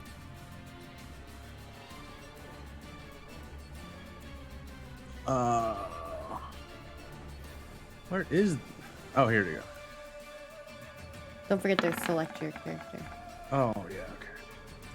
You can change it. You can select your character, roll it, and then change your. We'll just do that. If you haven't got the character selected, just reselect and roll, and we'll accept the new roll. Makes it quicker. Oh, there I am. It takes like 2 seconds to change. I didn't have the map initial. zoomed quicker out we're doing enough. I just saw it. There it is. Great. Okay, I will order the turn options. Oh, All right, gosh, Skith, first. you're up. Oh my gosh. Okay. We're super far away from them right now, right? Pretty far. Yeah. And they're I don't think some of between us us can and see the them. temple. You can see them because they're giving off light because they're burning. Oh, gotcha. Yeah, they're like 60, 61 from you. They're 60 feet and 71 feet. So if you have spells that go 60 feet, 71 feet. You can move towards and do spells. It just only Calandria is going before they go, so they might True. then get to you. Is this wall cover, EE? That would be cover, yes. But the broken one is not, right? The broken one would not really be cover like here, but towards the edges it would still be partial cover. Okay. Also bear in mind that this here is like a slope, so it will Okay, cost it's more like a movement hill. if you actually want to go up the hill as opposed to going around the hill. Gotcha. I think I'm gonna just try to use my crossbow. Sure. Maybe. Oh, do I want to move up? Yeah, I guess I should just progress towards the temple. Either way, so I'll move up. How many spaces do I get to move? You've got 30 feet, so unless you dash, you can move 6 squares. Although if you go through Perrin, which you'll need to do because you're on a bridge currently, it will cost you 2 squares to move through Perrin. So 1, an additional 1. 3, 4, 5, 6. 1, 2, 3, 4, 5, 6. Is Including the water Perrin. deep in here? I think you've got 1 more. The water to you looks like it's gnome height. I'll stay on the road. Okay. It's 30. And then I'll take a light crossbow shot at the elemental. Yeah, the closer one, the 40-foot one, I suppose. Okay, it's gonna have pretty good cover because you're shooting uphill and it's got a wall in front of it and another wall in front of it. Yeah, I mean, the other choice is you could spend your action just dashing if you wanted. Or shoot at this one. I'm gonna. You can't see that one at all. That's up the hill and Oh, yeah, behind there's a a wall. hill. That's right. Yeah. Okay. I mean, I'll fire shot. That's fine because I need to wait for the rest of my group anyway. And yeah. Yeah, go for it. So I just click my light crossbow. Click it in your weapons list, which is in the center as opposed to proficiency. Gotcha. Sorcerer is Okay, using weapons. It's weird, right? I know. I don't want to waste a spell before we even get into the dangerous part. 19. Unfortunately, like as you like aim it and you're like, I haven't really used this much, but I'm pretty sure I got a good bead, and you fire, it pings off the wall and you see the coral just splinter. Unfortunately, very good cover. But feel free to drop your ammo down by 1. And that brings us to Caladri. How much movement would it take me to get here, to going up that hill? So from here onwards, it's 2 tiles until you get to the wall. So it would be, you could go 1, 2, 3, 4, 5, 6. You'd only be able to get to there, really. Okay. Yeah, I want to do that movement and then use my action to dash to get the rest of my movement just straight beeline. Oh, if you want to go straight beeline, 1, 2, 3, 4, 5. You can get to there. Cool. And Or if you want to be in like full cover, well, not full, but like decent-ish cover behind the graves. yeah, I'd like that since I don't have an action left. Yes. But yeah, just like set with the glaive up between me and the fire elemental and prepare. Okay. Now you get closer to it, you can see this moat of like fire is entrapped within what appears to be like an ornate gold plate armor. And you can see the fire rolling around inside, entrapped by this plate armor that doesn't actually fully cover it. It's more kind of ornamental, like pieces of like almost very fancy-esque kind of like swirly bits of armor. But you can see that there are runes all over it, seem to be keeping the flame elemental inside. That makes it their turn.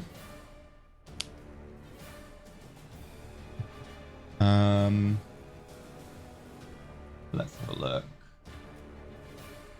It is going to move there. Once it comes within 10 feet of me, I will activate my Polearm Master. Okay, go for it.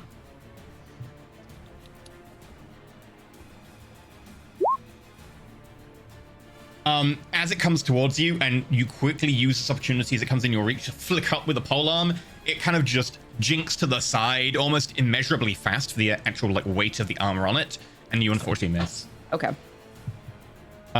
It's going to pop off Fiery Strike. You miss with the... Oh, okay. The first attack is a 20. It's. Okay. And the second attack is a 21. Also hits. Better. Okay, so as it comes in with these 2 blows, you see the fire actually kept in the armor kind of like go longer and suddenly actually form into the scimitar that it holds. The scimitar, no longer just kind of like an ornamental, like actual piece of metal, starts to glow with its fire as it strikes you twice. You will take 7 slashing and 9 slashing, plus an additional 15 fire damage. Okay. Okay, and the next one... Save us, Perrin. or Arena.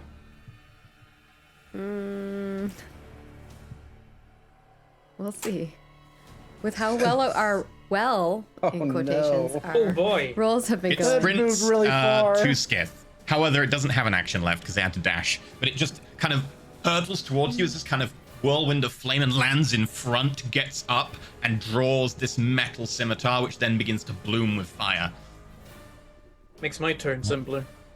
Perrin, yeah, your turn. I was like, oh god, I've got to like sprint up the hill, and then I could use the boots for that, but then I can't move next I was turn. And oh, doing here's the same one. thing. I was like, how am I gonna get? Like, am I gonna get off the Corvette? I like good. I'm also Just use theorizing. me as bait. It's fine. 1, 2, 3, 4, 5, 6. One less, because that would be double movement because it's a hill. Tasty Okay, sorcerer. that's fine. Okay. And yeah, just trying to flank it so that no one can get fireballed or whatever these things might be capable of, and I'm gonna hit it with my sword. Okay. You hit it with a big Oh, sword. I could stick some bonus action shenanigans into this, maybe. I will leave it for now. I'm just gonna hit it. Okay. Sometimes you just gotta hit things with a sword. Agree. True. 12. As We are you rolling swing like out with garbage. Mind Killer and it forms into that fine. great sword, the shadow just kind of passes over the top of it as it kind of nimbly just bends underneath. That's a 4 on the dice, by the way. I have a +8 with this damn thing, and I still missed. Yeah. Go for another swing. 21. More There like we it. go. That is a hit. Okay, I'll put a level 1 smite in this to make up for missing with the previous hit. When I can try the new smite, Gubbins. See how it goes. Presumably this isn't some kind of fiend, or is it? Nope. Okay, It's an worth a element. check. Does the new macro work? It does. And it rerolls. No, you still rerolled into a 1. I can't believe you rolled so poorly. You rolled a 1 and a 1, and you managed Ow. to reroll 1 into. Yeah. That was incredible garbage. On the 2d8, Yeah. I rolled a 3 and a 1 that rolled into a 1. Wow. Yeah, it was really bad. I think that's the worst smite I've ever done. I think it is. You do 19 points of damage as you swing on the backswing back into it, and The it turns. worst I've ever done. 19 damage. Yeah. I'd say ugh. that the 4 on the I know. smite It's is the worst I've it's ever just done. funny to me. Yeah. Perrin, as you kind of like manage to grab its attention, you swing through the leg on the backswing, and it kind of flickers, and the flame kind of grows hotter, and you kind of feel it blistering as it turns its attention towards you. Right. Anything else? Good. Nothing else I can do really. I got its attention. That was the plan, really. In which case, you now hear all of you of Let's have a look.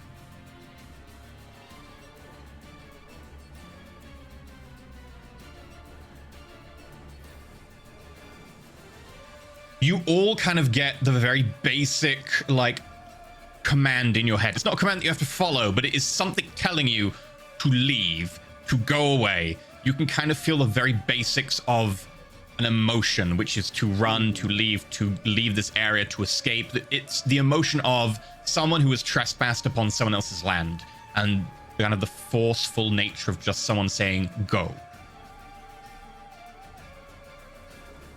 Arena to herself Good. says, I'm trying to. Arena, your turn. You are on Corbett right now, so you yeah, have Corbot's movement. I'm going to jump off of Corvette, Okay, actually. that'll cost you half your movement, so you've got 10 foot left. and then 5, 10, there, and and then I'm gonna shoot. But you've got 5 foot more. You'd have got off next to Corbett bot, so you've got 5 Oh, foot more. gotcha. All right, I'll go here. And then I'm gonna shoot at this guy. Skiff's offering pretty reasonable cover at the moment. I mean, that's all I got, so Okay. I'm gonna try. Because even if I move here, I don't think Doesn't change it, it no. doesn't change it. It's the same angle. So am I at like disadvantage or something, or No. He just has You just higher get the cover AC. bonus. Yeah. 16? The shot whips past, but unfortunately just kind of misses the combat and pinks off a stone behind. This one actually 17. impacts against the elemental, but seems to bounce off some of the armor. All right, and then Corvette bot is Good going AC, to. uh-oh. What? They got some good AC. Yeah, and They also have +2 from Skith. Corvibot is going to run up Maybe here 5. and Clashu. Actually, like peck with its beak. Okay.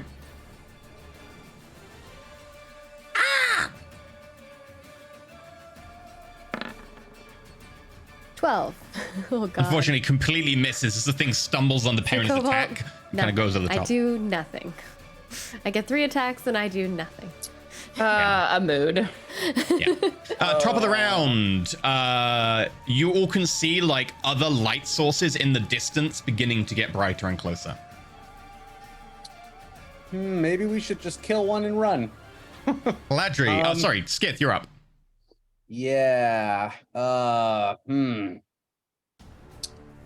am going. Can I with quickened spell? Can I use the same spell twice? You can only cast one spell in a round. round. You can cast a cantrip and a spell, but you can only cast one spell in a round.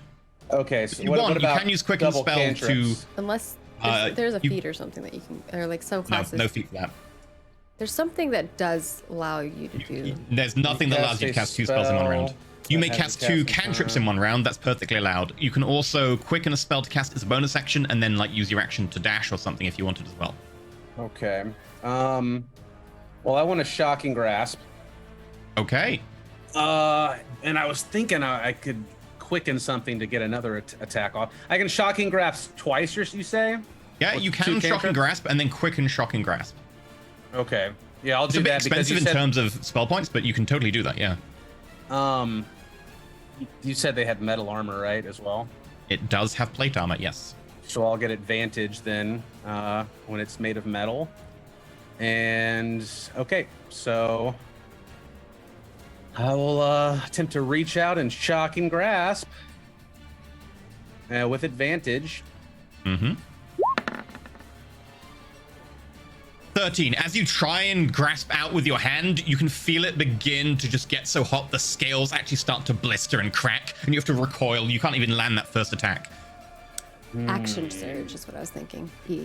Action surge allows you to get a second action, which technically is like kind of a pseudo you could turn. do 2 Yeah. spells in one round. You can't use a bonus action and an action. No, I wasn't though. saying that. I was saying like there is a way to do it though. Is what I was saying.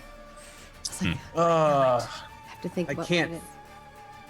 I can't thunder wave because that'll blast everybody around me. You can direct the thunder waves angle cube, it. and you could Yeah. angle the cube so that only it is in it, because you can effectively get You like can the angle it cube like in front of you. this, like that. Can you see my arrow? Thunder wave isn't it's not a cone, it's a block, but the block you could designate could be, I'll just show you for reference so you know for future, like the block you could designate could be like that block. Yeah. That's what I meant. I meant like. Yeah. Do I have it's like to a quicken cube, that? you are centered on one side. I have to quicken it to thunder wave as well. You would have to quicken it. It's up to you. You could just like run away or just stay there and not use your bonus action, or you could use your, quickening ability to quicken a spell. But if I run away with it next to me, it gets an attack of opportunity. It would get an attack of opportunity. I will say this one time if you want to. I would also give them the option to retroactively have quickened the shocking grasp, and you could use your action to disengage if you want. Since I'll be kind, since you haven't really played much sorcering. I mean, I feel like we have to at least kill one of these things to be able to get through, especially if more show up. And we haven't really done anything to this one, so I'm gonna just quicken a thunder wave and try to do that. Okay. Alrighty. So I'll just do, I guess, level 1, right? And I guess it's using a spell slot of 2nd level or higher. The damage increases by 1d8 for each level. Yeah, okay, I'll just use it for level 1 and. Okay, so it's got to make a con save.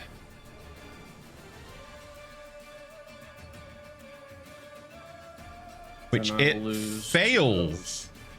So you lose 2 spell points and a spell slot, but it is blasted backwards. Show spell description. It goes backwards 10 feet away from you, so it will go 1, 2 to there. And it will take the 14 thunder damage. This could be bad for us, potentially. Uh-oh. So as you look, Skith kind of like tries to swipe with the claw, and you can see the scales begin to blacken and blister and break, and then just lets out a huge shout, and there's a boom of thunder. The air around suddenly cracks, and you kind of feel that concussive force as this fire elemental is almost blown out of its armor and goes out over Tea Kettle, like on the ground in front, before getting back up. He burned my hand. Die. Okay, you have your movement as well now. I will. I'm going to move around Corvidbot to like right here, I think. Okay. And that way I've got the wall. That's up a hill. Yeah, 5, going up a hill. 10. That's as far as you can go. That's fine. Yep, I'll do that. That way I've still got my group around me and cover from the right, unless that thing moves near me. 5, 10. Oh, you've got 5 more. If you wanted, you could go 5 more the other way. Like this way. You could go to there, like if you wanted, but yeah, you could go there. I think I want to stay on one side of the wall in case this other. Okay. I mean, yeah, this is fine. That's fine. Everything's I'll just stay fine. there. This is Yep. fine. Okay. It's fine. Galadriel, you're up. All right, I would like to use my action to disengage Okay. and move up and over here, and bonus action healing word on myself at Okay. 2nd level. Okay. So you see Galadriel like dart one way and then immediately dive the other. The elemental kind of swings out, missing her as she dives past, and like you see some sort of radiance just echo from her mouth and envelop her, and her wounds start to heal up. Blisters on her skin from where it struck her begin to just fade. Okay. That's a good heal there. Yeah, ignore the Radiant damage. radiant. Yeah, universal thing that I forgot I had turned on. Sorry about that. Yeah. And I should have okay. taken my smite. and Anything that else? is my turn. Okay. On the elemental's turn, they move like that. Oh, hey. And then they're both going to split their attacks. I will take a whack at that one when he comes within my 10-foot reach. Okay, go for it. Whackety whack. See if this one actually hits. Whack-a-mole. Ah. Unfortunately, misses. Which We're having aspect you've got active struggle, on the man. glaive, by the way, at the moment? I currently have waxing. Okay. So you're looking good right now. You're giving off a kind of nice bright aura around you. Gives me a little bit of extra AC. It's true. Yeah. There's definitely a light being given off by Galadriel, so even as Galadriel kind of gets away from you, you can kind of see her illuminated by the glaive she's holding as it kind of gives off this soft, shimmering silver light. Okay, the one next to Galadriel and Skith is going to swing once at both of you.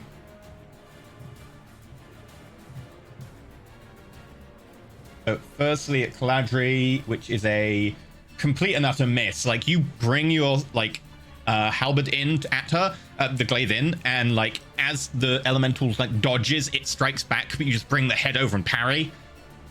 The other scimitar in the other hand goes at Skith, and 25 to hit. Oof.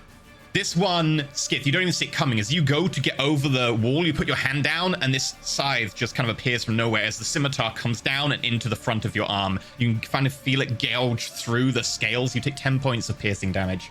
Sorry, slashing damage.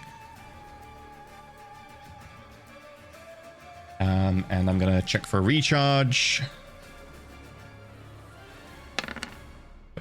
The one next to Perrin and Skith. This scimitars it holds up, and you see flame radiate across them, and it's going to attack once at Perrin and once at Skith. Yeah, I can't make any of this disadvantage either because Corvidbot's not next to them. Yeah, has to be within 5 feet of the enemy, Yeah. sadly.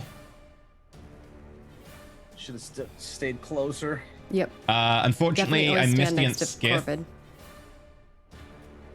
and a natural 1 against Perrin. So as it strikes you, the fire kind of gutters out on its scimitars, just bouncing off the armor. Skith, this one swings at you, and you completely just kind of dodge out the way, recoiling from the scar on your arm. That brings us to Perrin. All right, I'm going to attack this one that's right in front of me. I hit it before. Maybe we can make some progress.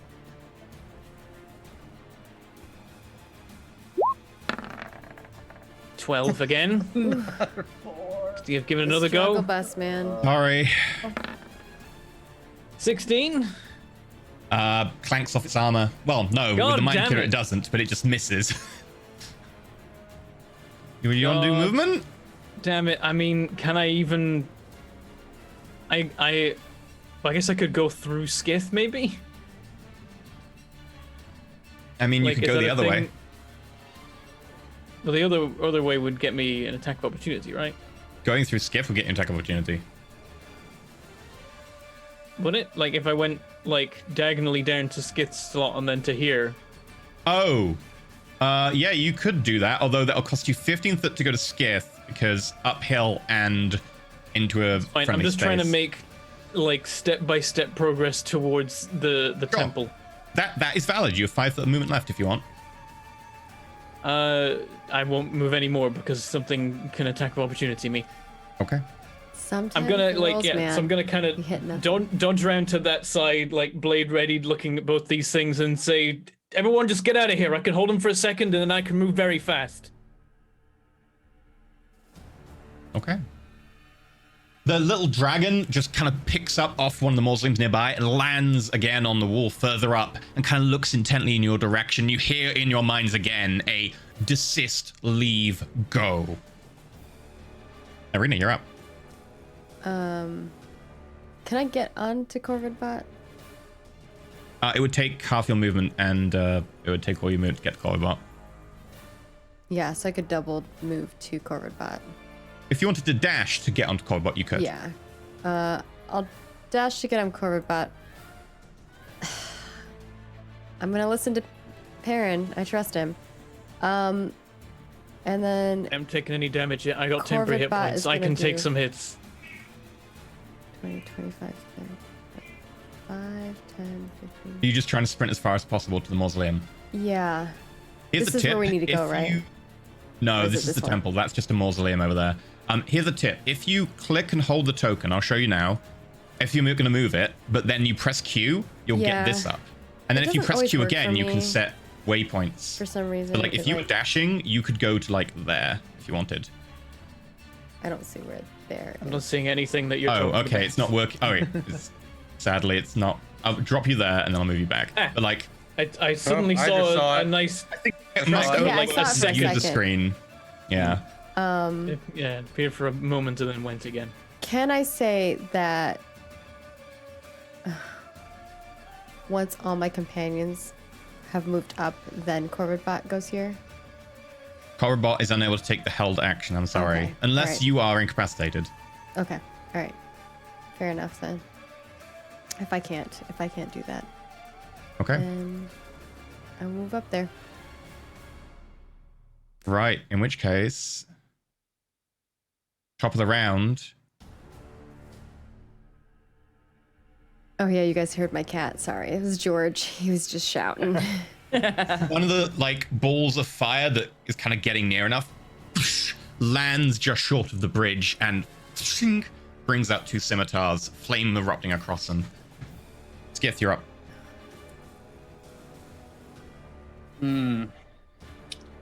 All right. Well, I've got 2 of them next to me now. I think another. Do I want to do another thunder wave? Perrin did yell for you to go. Yeah, but if I try to walk past, they get an attack on me anyway, right? You can disengage with your action. Okay. Even if there's 2 of them? Oh, there's a. Yeah, that's one disengage coming. means you take no opportunity attacks for the rest of your movement. Okay. Yeah, I'll do that then for Okay. sure.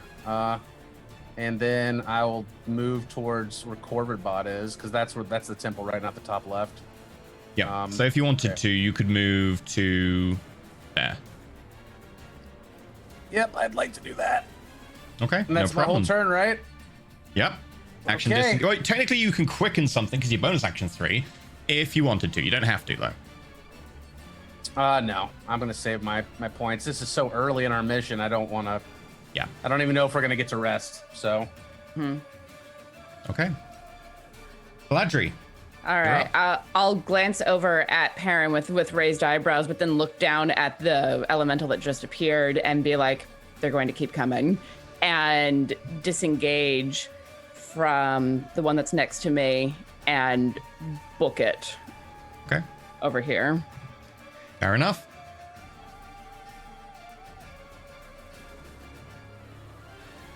It's going to dash to get to Perrin. Fun. I think it can get to Just there. check, like, how far away is... Oh, yeah, I can do that easy. Okay. Arena, now you're kind of in front of it, by the way. Make me a... No, let's not even make it. Passive perception, you'll see it. Passive perception. Arena, in front of you as you look at the front of the temple, it's got two huge kind of dark doors that seem to be made of some sort of almost black wood with a thick chain and a padlock across it. The door's actually locked right now. There's a padlock across it in front. Sorry. Okay. Does that look like something that I could, like, thieves' tools or tinkering tools mess with? You could most definitely thieves' tools or tinkering tools. That would totally work. Right. Tinkering tools would take longer. Thieves' tools is the appropriate one. Or just force. Yeah, it's just that, like, for instance, tinkering tools I have expertise versus thieves' tools I just have for...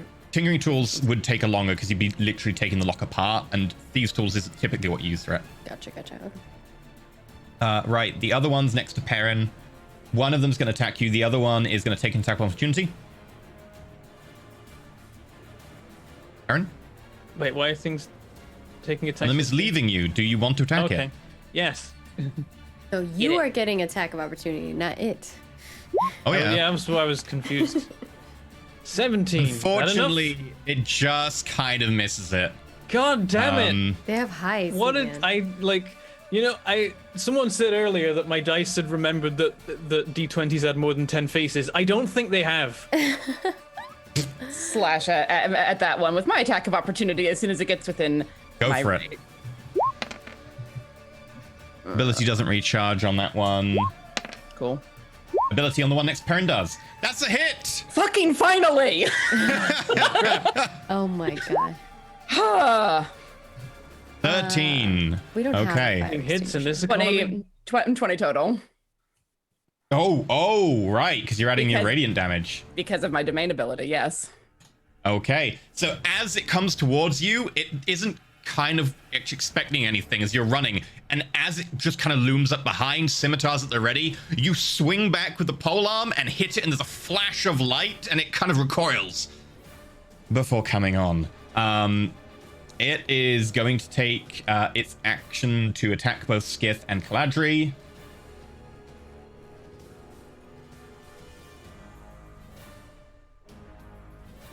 Skith, it's a 14, so misses.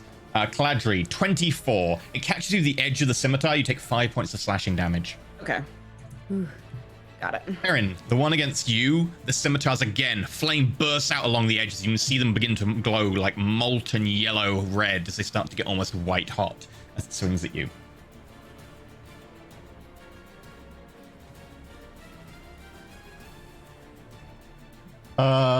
And both of them bounce off your armor. Ting, Nice. ting. Okay, Perrin, you're up. Right. I will just do a neat sidestep between them. Every 5 feet that I can get before they start getting extra attacks, I'll take. I don't know whether I should. No, I should keep holding these two, even though one of them has slipped away. If I go and deal with that one, then the other two are just gonna go nuts. I keep swinging. Are either of these injured, or was the one that I'd injured before? The one to the north, you use the injured one. Then I'll attack him. Just keep swinging. Just keep swinging. Hey. Hey, there we go. Finally. Oh damn! If I'd Hexblade Curse, that would have been a crit.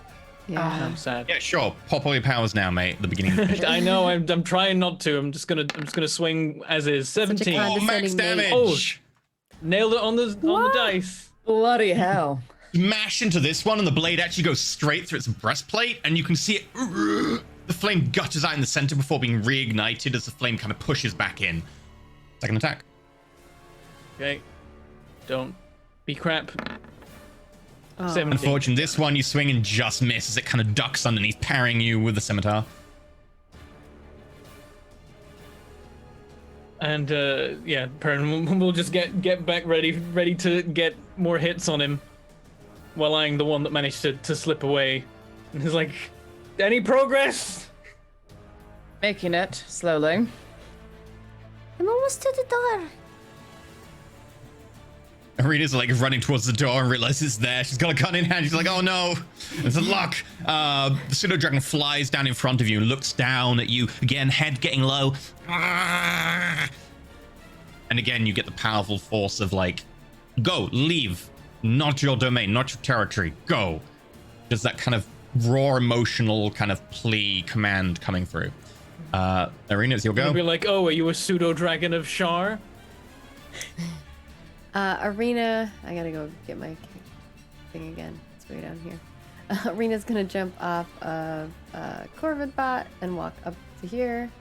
I'm gonna put my gun down next to me and pull out my thieves tool. Well, my little magical screwdriver from out, like it's like wrap. It's like on the backpack pouch, like or on the strap. She like takes it off and clicks a button, and it changes into thieves tools. And I'm going to try to pick this lock. These tools, are they an artificer tool? Can it be them? What? I thought it could only be artificer's tools. Can it be any tool? Artisan tools? Oh, thieves' tools aren't. They aren't an artisan tool. If they're not, one I of the have two these kinds tools. of tools that aren't artisan tools. You'll need to use a normal. Okay, I'll thieves use tools. my normal. It's not as cool. Never mind. She The pulls one thing out that of a the sonic bag of screwdriver holding- can actually do. Yeah, I pulled out. I pulled the bag of holding out, or pull it out of the bag of holding. She pulls out. She unrolls the thieves' Are tool. you sure you want your thieves tools in the bag of holding? I suggest you don't have them in the bag of holding. Why? Retrieving items from the bag of holding takes an action. Oh, okay. Never mind. She has them on her belt. You pull them from the other strap on your backpack. Probably the belt loop or something. Okay. What would you like me Make to roll me with a thieves tool roll. With what attribute would you like me to roll? Dex? Mhm. Okay. And here we go.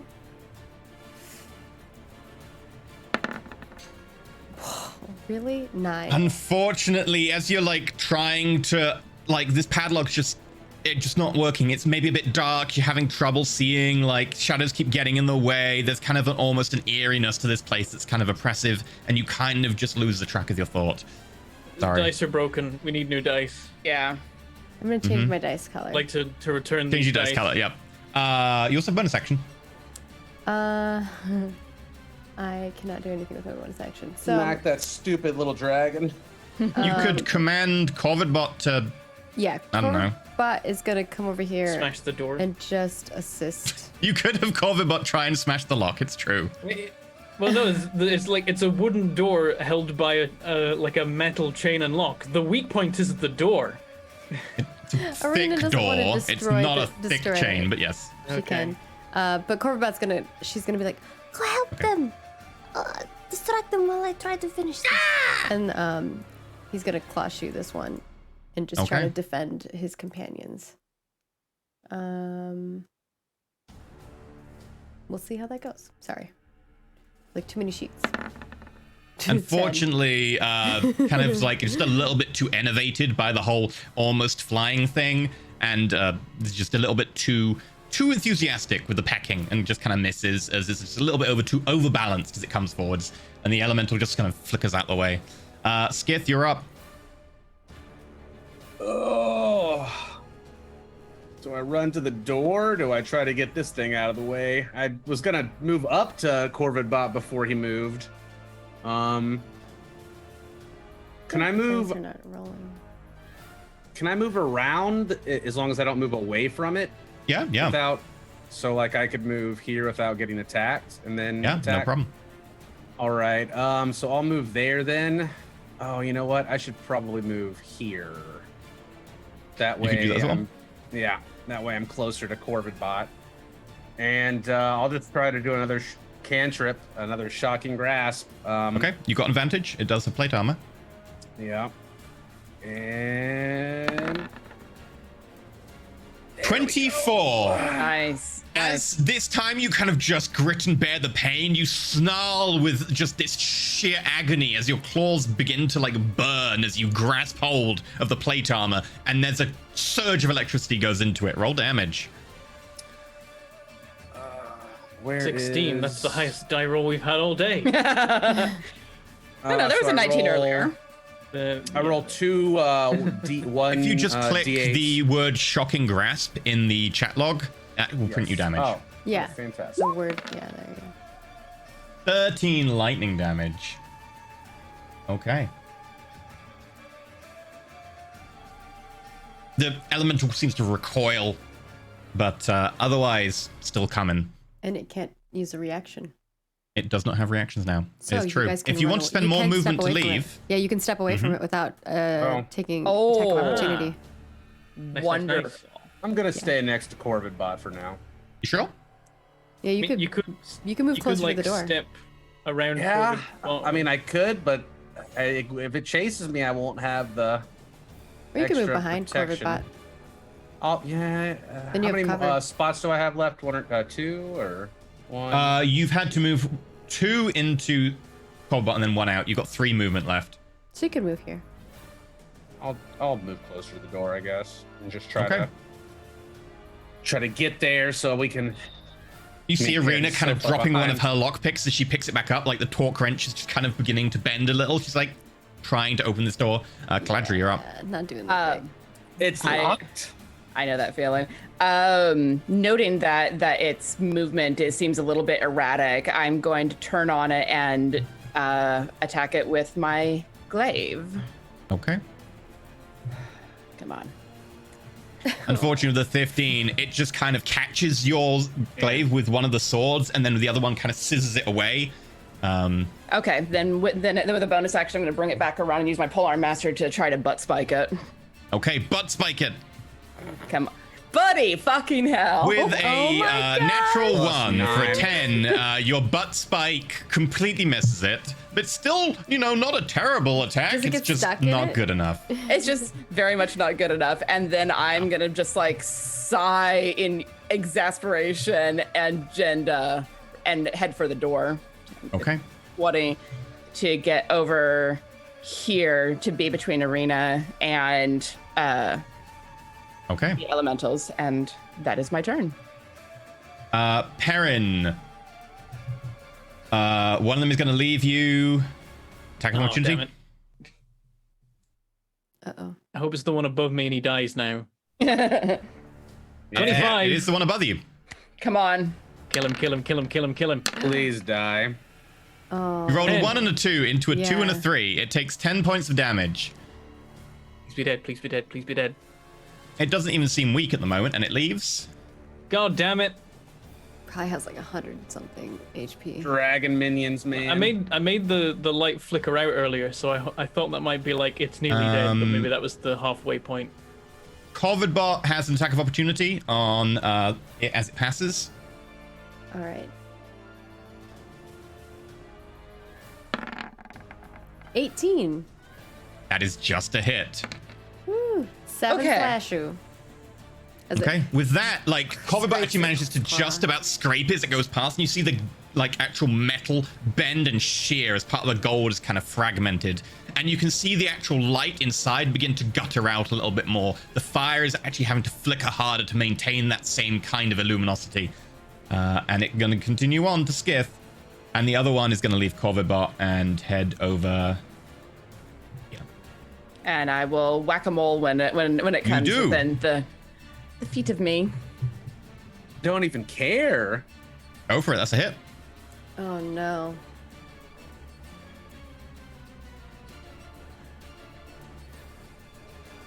This is nice. Okay, 16 points of damage. As you smack it, there's a sudden, like, guttering blast of light and the flame flickers. Okay. Let's see if abilities come back. The other one runs away as well, and our parents just stood there like, something hit me! None of them have their abilities come back. So, You might want to move, Let's Corvid do Bot. It's finally happened. I've become the Gatton of the party. He doesn't fight me anymore. I mean, you're not trying to escape and do things and be. You're just standing there. Well, I'm gonna try and bloody stab him. 1, 2 on Corvibot, 1 on Skith, 2 on Caladri, 1 on Arena. Ooh. Starting from the top. I just rolled a whole crap ton of dice at once.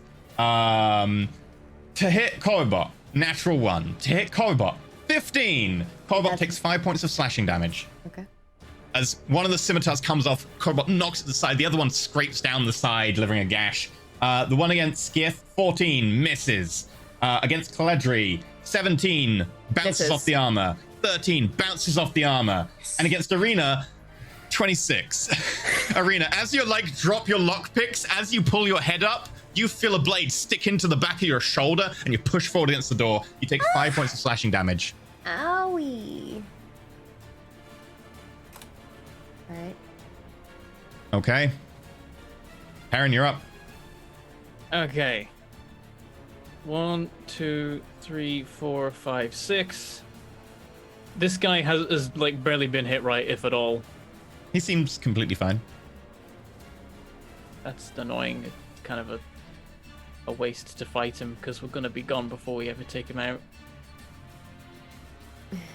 Hopefully. I'm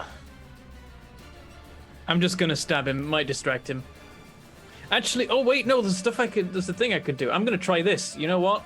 Because there's a guy just a little bit ahead of me that is in much worse shape. I'm gonna Eldritch Blast him. Eldritch Okay. You do realize you'll be at disadvantage because you're in melee combat. Okay, I will do it without getting into melee combat. If you want, you can be there if you want to maintain your distance. All right, yeah. I guess I'm not actually gonna be in melee range of anybody, so yeah, I'll stand there, and then I'm getting that guy. Okay, as you sprint forwards, you like can't quite get to him. As you raise the sword, you realize, and you put one of the hands forwards, and as the sword's up, hand comes out, the blast of grayish light appears with a. No, it's not grayish because this is from your warlock. So this would be kind of almost like reddish, kind of like a deep kind of red, gray, black, silver kind of ball of flame. A little bit circa like Scarlet Witch kind of color, but with a little bit more metallic in there. I want to get two You goes do, with it, 2 don't I? attacks. Because I'm I'm high enough level. Nice. Right, number 1. Hit. I can choose different targets. So let's resolve this first. 10. Okay. Nailed it on the die smacks roll. into the back of it, and you see part of the armor just bend on its shoulder as it looks around. You see the fire inside the helmet. Right, another one. Dirty magic. 23. This one hits the side of the helmet and bends the guard in around the cheek. 8. Okay. And it kind of, and the metal kind of bending, warping. You see the fire kind of shimmering inside, getting kind of quieter and then hotter again. I'm Right. just trying to get one of them dead. Just one dead. The pseudo dragon on top kind of begins to shake a little bit, and you just get the same repeated imagery. Go, leave. Arena, you're up.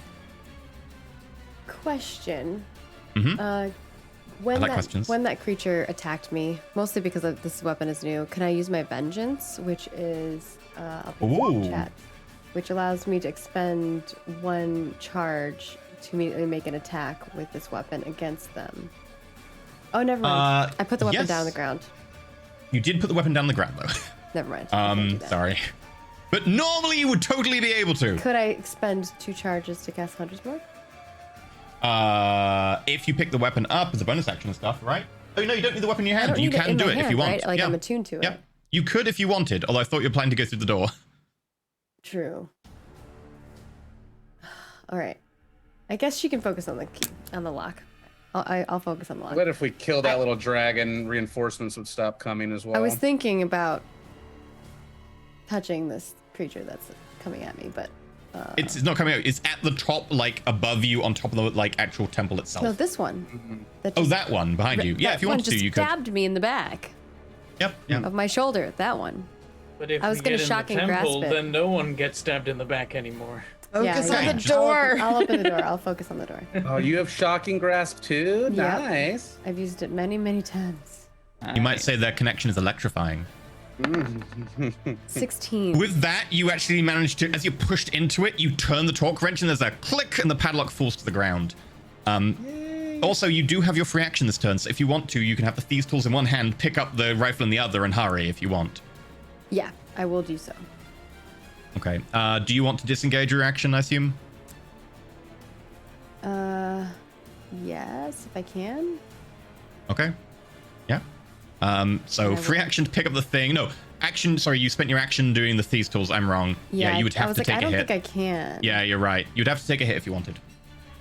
Which one doesn't have the reaction? The one in the middle? They all had to go. They've all got reactions I'll just again. pick up my Okay, stuff. they got it back. I'll put the. Yeah, I'll pick up my stuff, and then. Yeah. You can't put the thieves' tools away because it takes the 3 action to interact. So you 3 action pick up the rifle, but you've got thieves' tools in one hand, rifle in the other. You've got your stuff. I got my stuff, and I'm standing there, and do I have my bonus action still? You do have your bonus action, yeah. Pietro is going to move. Oh no. I guess Pietro's not here. we're trying to get out of here, Pietro's right? a long way away. Petra can do the disengage action. Pietro will disengage, and Guys, Pietro's not here. or not Pietro. Sorry. Corvid Bot Covered. will disengage and go here. It's still there. In order to make sure that like if something tries to attack these two, it can be at disadvantage. Makes sense. Okay, Skith, you're up. And I think he can You still attack this guy. Oh yeah, no, he disengaged, so it takes his action. Oh, I'm disengaging. Right. Never Yeah, mind. Skith, you're up. You see like the chain just fall off the door as Arena turns round, and the door is just kind of standing there now. You see wisps of shadow kind of just beyond it. I know I should disengage and run for the door, but I really want to lightning bolt these things that hurt me. Oh, They're sorry, lined just up before so your turn, nicely. another one lands. I'm leaving. You see another moat just land at the base of the hill. I feel like that's a DM hint. Yeah. It's every 2 rounds once appears. I'm just like, oh yeah, this is the 4th round. Imagine it's like I'll you look disengage. beyond that and you just see like hundreds of lights converging throughout the Oh no, you are seeing more and more lights just coming in from the sky. Although Yeah, I'll head for the Caladri door. again, passive perception's really high. You would see a lot going in a different direction. Okay, you run to the door, disengaging. Mm-hmm. Okay, 1, 2. You go in through the door. As you push the door open, you see in front of you a kind of nebulous darkness where you can kind of see through it, but it appears to be almost a black and white kind of monochrome. Even more so than your dark vision. Everything seems to have had the life drained out of it, and you can kind of see just around the fringes that there's like a star field with motes of kind of red and orange kind of just clouds just around the edge as you step forwards. Can I move toward? Can I move into it? And You try to- can. In which case, Skith, you go and you pass through the veil. You are no longer here. I'm gonna just move you off to the side. Bye, guys. Bye, Felicia. Good luck. Okay, Caladri. All right, I am going to look up at the pseudo dragon and with my middle finger just like tap my holy symbol twice and just be like, I belong here, and then disengage and run into the temple. Okay, you disengage, ducking under a scimitar as you sprint in and jump through. Okay. Glad parents got some sweet boots. I got all sorts of ways to go fast for a short time. It's nice. Well, Gotta go they're all fast. left. They're gonna try and recharge. They don't recharge, so they're all gonna hit each of you that's left twice. Glad I got out of there. Oh man. Perrin. 11 and 10. Bounce. Nice. Covered bot. 16 and 24. Both hit. both for 9 points, so 18 points of slashing damage. As these two scimitars come down together and crushing blow against the head of Corbot, both kind of breaking in through the metal. And against Arena, 26 and 22. I can't shield those, so yeah, you hit. 6 points and 10 points of slashing as these two blows come in at your chest and you can feel blood begin to flow down your tunic. 16 points in total. Aaron, you're up.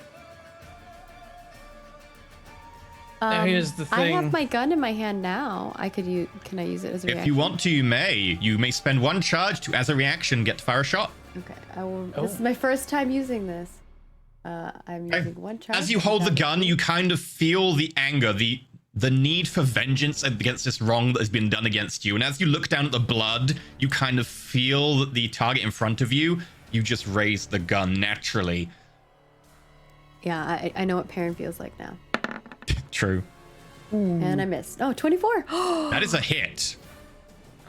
I was expecting to miss. 11. Nice. The bullet smacks into its chest and kind of penetrates straight through the armor, driving a hole in it. Just want to kill one. One of them. Just Doesn't to seem to be feel too better phased. about it. Yeah, I used actual points of things. Yeah. Perrin? So here's the thing. Arena hasn't gone through yet, No. and she's in a bad way, which means that I probably have to stay one more round to make sure that Arena and Corbett If you want, get out of there. If you want, you can move to Arena and use an action to shove her. I like that plan. How will Corbett yeet her. be able to get through? Yes, Corbot, when she's off the map, i.e. incapacitated, would then act on its own initiative, which would be to follow its master. Okay, how much is Corbett hurt? You don't know, but it looks like Corbot is wounded. No ring, but you think Corbot's probably half health. Oh dear. He's barely alive. I still haven't taken a scratch. I've got 8 temporary hit points just chilling on me that haven't even been touched. Okay, stop showing off. Yeah, Corbot's jeez. feeling bad. I'm like, You have fire. but I'm like, so maybe I should hang around for a turn so that everyone can get away yeah, safely. please Like, feel free to hang around for a turn. but that Hey, does you know mean what? 3 of them going at me. If you wait long enough, the dragon will come breathe on you. Oh yeah, I forgot this went up the hill, so it would be here now. Okay, yeah, I'm going. It's like maybe 3, not 4. No, no. I appreciate your decision-making abilities here. Okay. Are you diving through or are you There was pushing a Arena? threshold, and you just hit the threat. Yeah, I'm gonna activate the speedy boots. Okay. And And- disengage and speedy boots, that gets you plenty of movement. Yep, and then I'm gonna tackle Arena through the portal. Oh, you're not disengaging then. Oh well, I'll need the action for that. You need the action to tackle Arena. Because a shove attack will push her 5 feet, which will be through the portal. Oh god, am I gonna get attacks of opportunity from everything? From everything, yes. You're a tanky boy. Yeah, you're I just am. telling us how you could take decks from 3 people, It's, and that yeah, was it's fine. just annoying because it feels so inefficient, but it's also the way we don't die. So yeah, let's do that. So, yeah, I'm Technically just only from like, 2, one- because the last one you pass through the portal, it wouldn't become a target as you pass into the shrine. Yeah, okay. Right. 1, Okay. 2, Well, 3. here's where we 4, do the thing. 5. And yeah, whatever. It's like I don't know if I even need the speedy boots, but it makes me feel better about the situation. So 16 and 14. It bounces off your armor again. Gets quite close, but bounces off your armor. As you shove Arena. Arena, would you like to accept the attack roll from Perrin to shove you 5 feet? Yeah. Okay. You see Perrin run forward. Suddenly, as he clicks the boots I'm like together, weaving these like between them as well. I gotta like zigzag. like red cowboy boots. He kind of goes Quicksilver mode and zooms forwards. Like they swing swords, but they both bounce off Perrin. Perrin Quicksilver's in front of you and then becomes stationary and just goes punk, and you just go bling through the door into the Shadowfell, and then Perrin just dives after you. The one at the door swinging and missing as you go into the Shadowfell.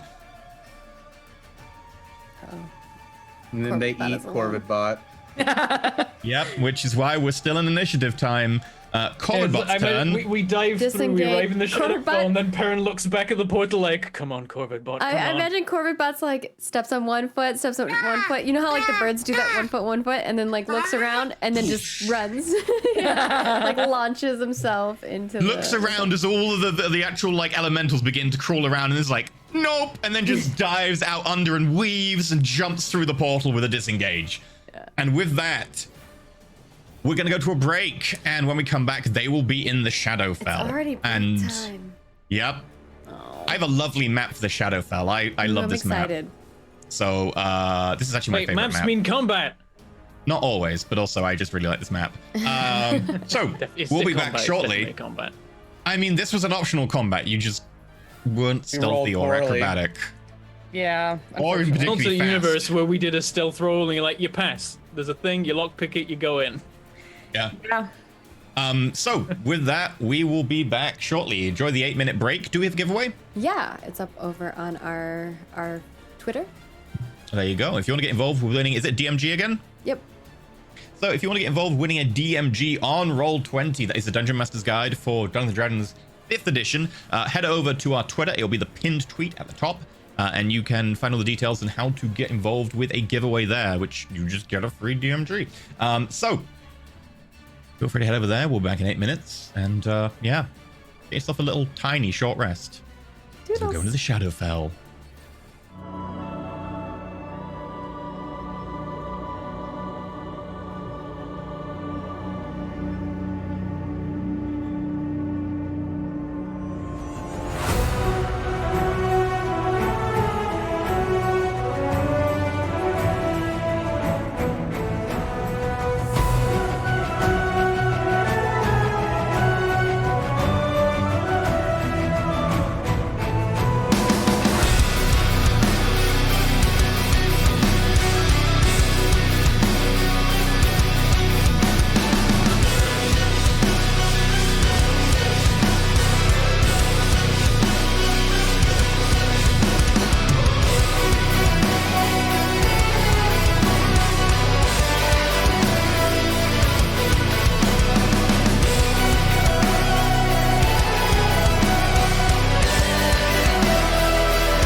Kitty, We've got donuts, we've got kitties, I've got fruit and protein.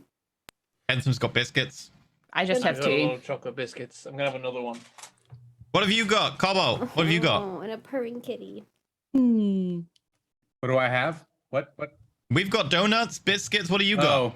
I have a little bit of Red Bull left. I There ate we before go. the stream. Don't my mom. do True our pro diet. gamer. Don't do our diet. Just has Don't do any of these except Fiber and maybe carbohydrates maybe are also necessary. To be fair, Not he's just got sugar, wings, right? which is a 'Cause Red carbohydrate. Bull gives you wings. Yeah, Yeah, Do Maggie's diet. It's better for you. I right. have apples, grapes, cheese, eggs, grilled cheese, Bentham only has apples and only if you liquidate them. and peanut butter on like a Mussolini bread or something like that. Literally, my fridge right now is. Mussolini bread? I don't know I've how you not heard of that one. pronounce it. It's a specific fascist Italian bread make.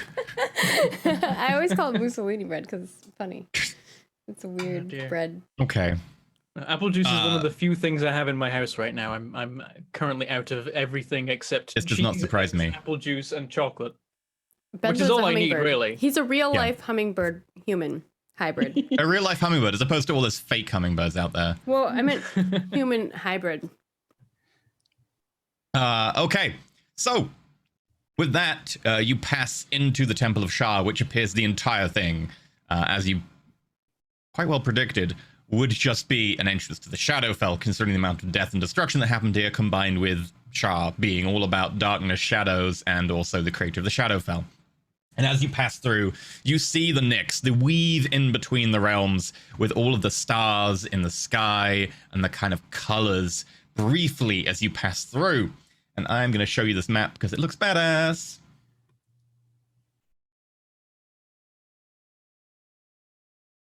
Ooh. Ooh. As you find yourself looking into a space that was far larger than the material plane's version of the temple. Things in the It's Shadowfell like- don't necessarily need to be the same. I love this Bifrost Bridge kind of thing here. Mm-hmm. Yep, it's a combination of two maps of the same map but different variants available from a Patreon that I absolutely love, which is Simpaku, which makes amazing maps. Like this one I loved, and I'm like, I want to use this. I need a reason to use this.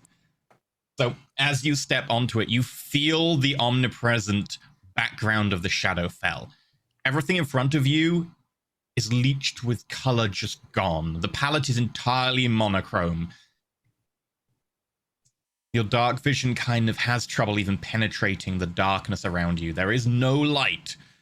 The crystal that Bentham has still swaddled away for stealth reasons. You can unveil it if you want.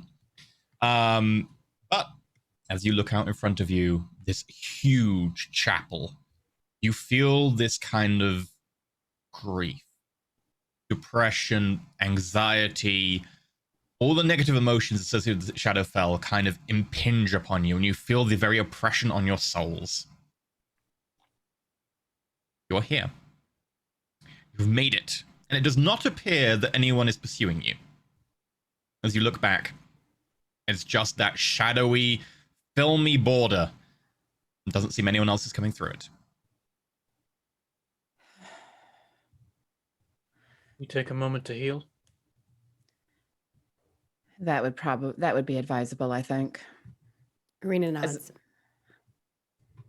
As I look down at the healer ring, where the meta ring. Oh, right, the meta ring, yeah. I can't see Caladri's health. I'm not throwing Skith off the bridge. Okay. Oh my You God. throw Skiff off the bridge.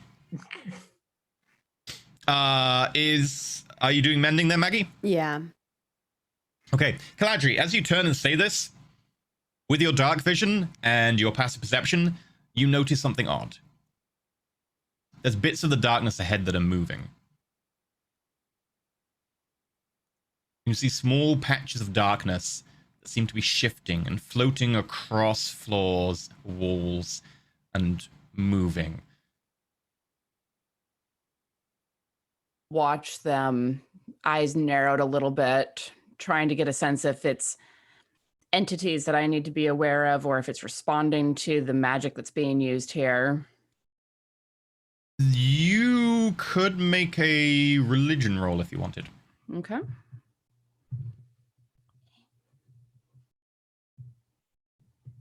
$22. You would probably recognize these instantly. They are quite simply shadows. They are people who have died and, for one reason or another, become pale imitations of what they once were. Shadows who can travel through darkness, hide in any shadow, but can also then reach out and try and kill the living. They are typically hostile, so probably best not to antagonize them too much. However, at the moment, they haven't really noticed your approach all too much. Okay. Whew. All right. I will say very, very quietly to my group. The shadows of the dead are nearby. And it would be ill-advised to fight them unless we absolutely must. But they are dangerous, and they are near.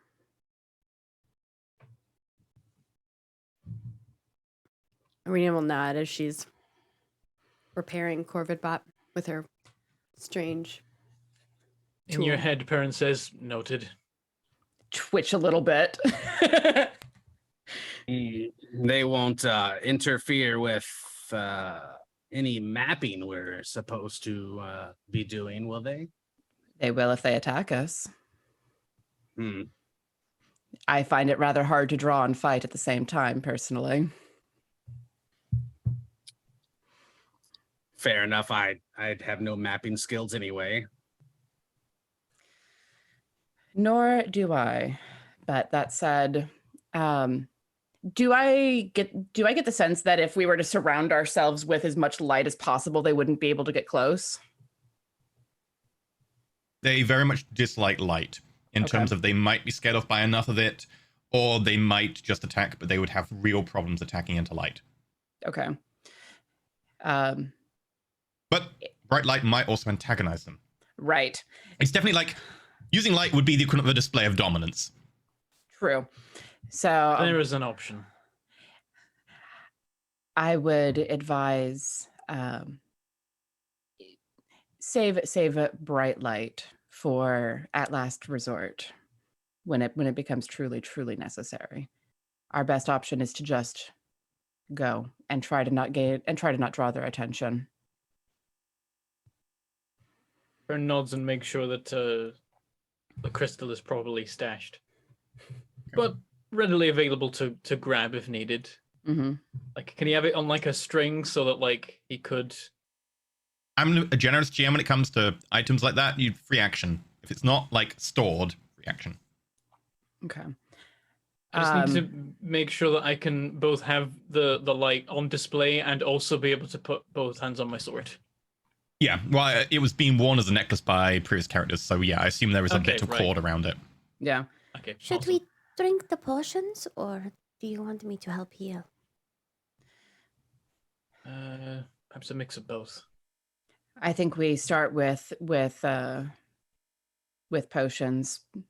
Spells are also a limited resource, but are useful in many ways. Okay, while you're doing all this, make me a stealth check for everyone.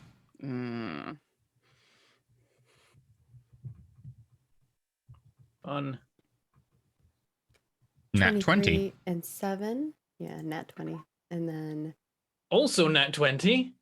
Corvid 9 is going to be low, probably. 16. Not bad. Wait, Honestly? in the Shadowfell, do we only roll double-digit numbers? Is it the opposite? Okay. Don't jinx us. Don't I'm jinx living us. here. I'm living here now. So what I do for stealth rolls is I generally take the median of the group, which is not necessarily the average. But if people roll crits, I count it as double that number. So effectively, to figure out your median, it's 23, 23, 19, 19, 9, 15, We 16. had 2 crits for our MP3 folks. Damn. So that means that you're going to have a 19 stealth. Yeah. Excellent. So as you do all this healing and stuff and discussing and occasional casting of cantrips and so on, Kiladri, as far as you're aware, there is no notice whatsoever from these shadows. Excellent. Yeah, I'm keeping a close watch on them while I drink one of my potions.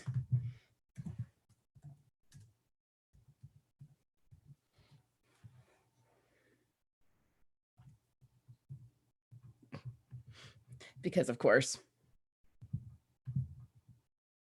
I wait to see How what many- healing people do. I've got no injuries, so I can help other people.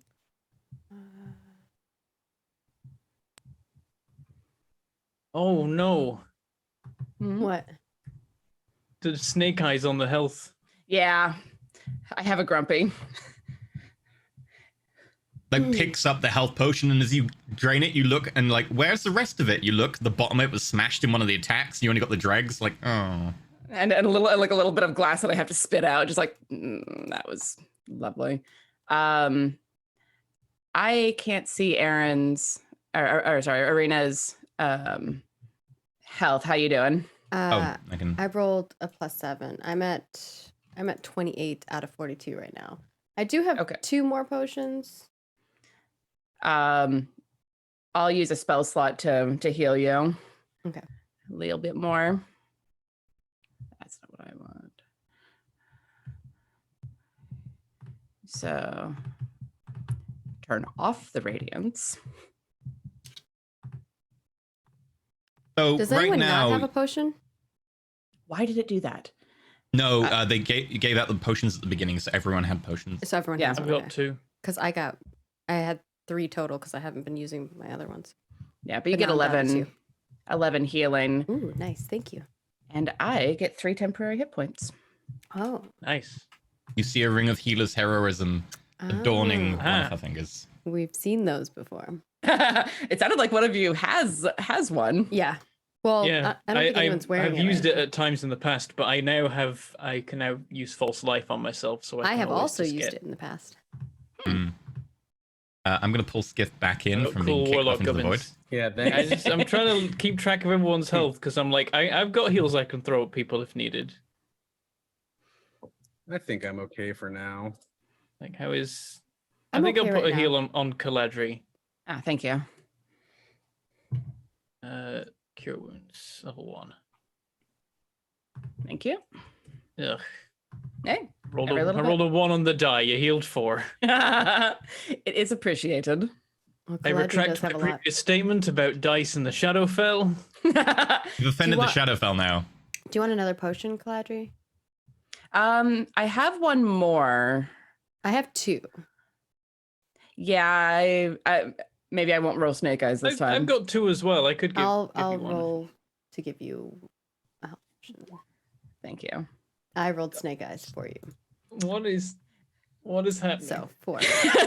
How many ones can you roll on Did they healing get these dice in from a row? Blablin? Like, what's happening here? This new art, like, can you get new characters with the new art? Like, I'm just wondering. Might have to. We've rolled 5 1s on our healing dice so far, Yep. Hurts. which I think Okay. is most of the healing dice we've rolled. Make sure to mark down the healing potions, I and only have one yeah, left what do you want now. to do? All right. Well, I'm at 51 out of 66. I should be fine for the moment. I'm 39 out of 42, so I'm good. And I could Pietro, distribute some lay on hands and just Corribat's like full now. sort us out. if you want to. If you would like to. Otherwise, we can wait till we take more damage. I and like then, to save it because I can heal someone 25 hit points in a single turn. It's pretty in awesome. a pinch. But Yeah. also in combat, I'm usually I think stabbing we're the topped enemy. off enough. Like, we can just move forward. The only Okay. one I right. maybe is Skith. Yeah, how's Skith doing over there? 35. I'm down 10 points. Yeah. I mean, I feel like that's not that bad. I've got 2. I mean, I have 2 potions as well. Wait, drink one of those potions. There you go. Alrighty. Drink one now. Peer pressure. Drink one, drink a potion. You see Perrin being like, "Oh God, you're just drinking gold. This is worth gold." And this, like, Perrin's had enough trouble recently that he's like, it's fine. I'm fine with Sorry, pissing away Ian. gold if it means we don't die. I forgot to use your macro. You made such a beautiful macro.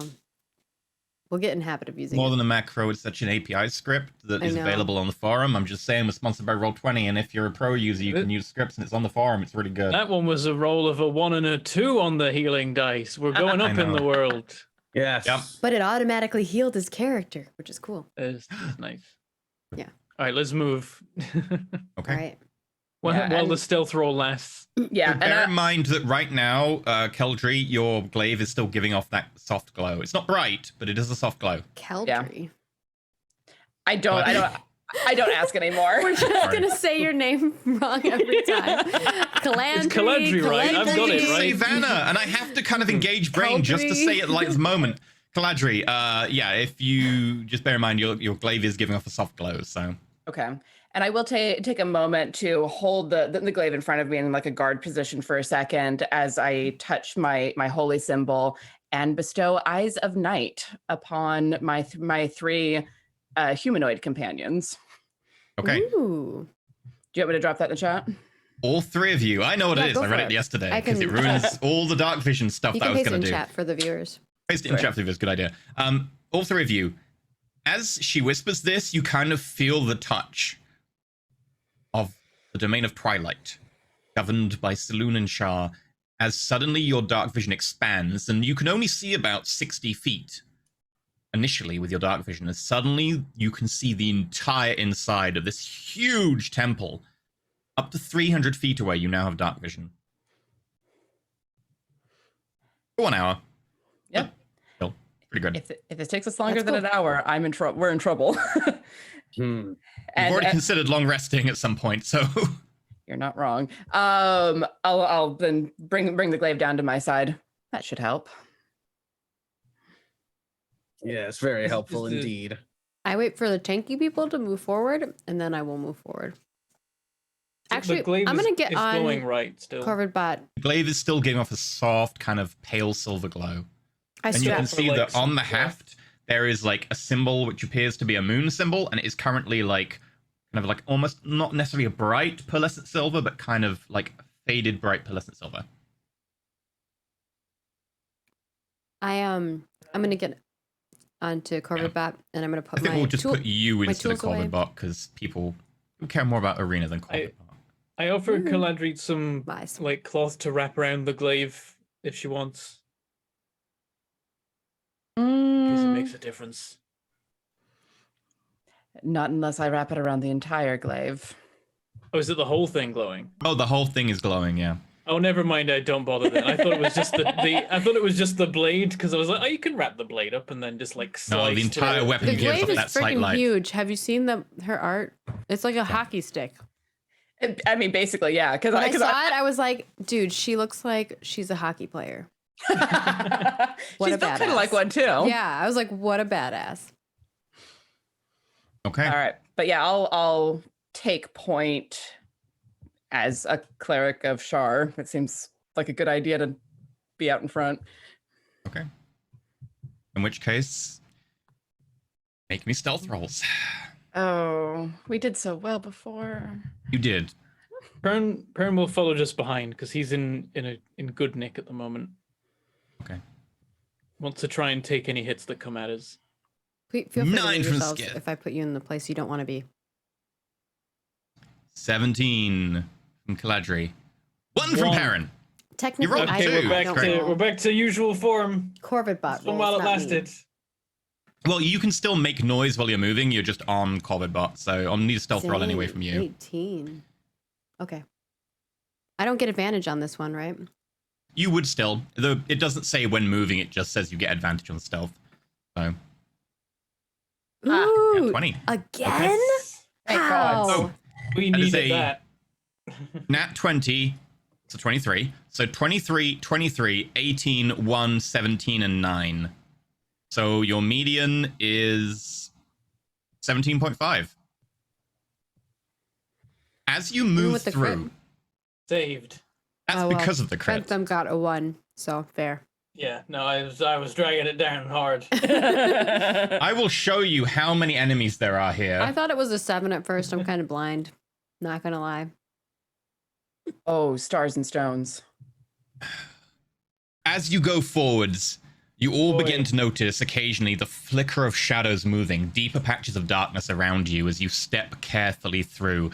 The omnipresent kind of push of this place, this negative emotion that's filling you, makes you worried. There is a slight anxiety building as you carefully make your way through, picking between these shadows. Occasionally, you'll have to stop, pay attention to Arena, and to an extent, Corvidbot and Caladri, as they carefully guide Perrin, the giant lump of metal, through, trying to keep away from them. Can I be on Corvidbot with the map out and kind of drawing the map? You'd have to really like take time and spend time in downtime, like drawing and doing the full-on map. You can take notes as you go, yes, but if you want to actually like do a full-on drawing the map, etc., you'll need to spend some downtime doing that. Okay. But you can take notes. So as you do this map is completely useless because you manage to make it out as you go past all of the shadows without any issue. And as you step outside, That means we and could look have had a battle. Oh yeah.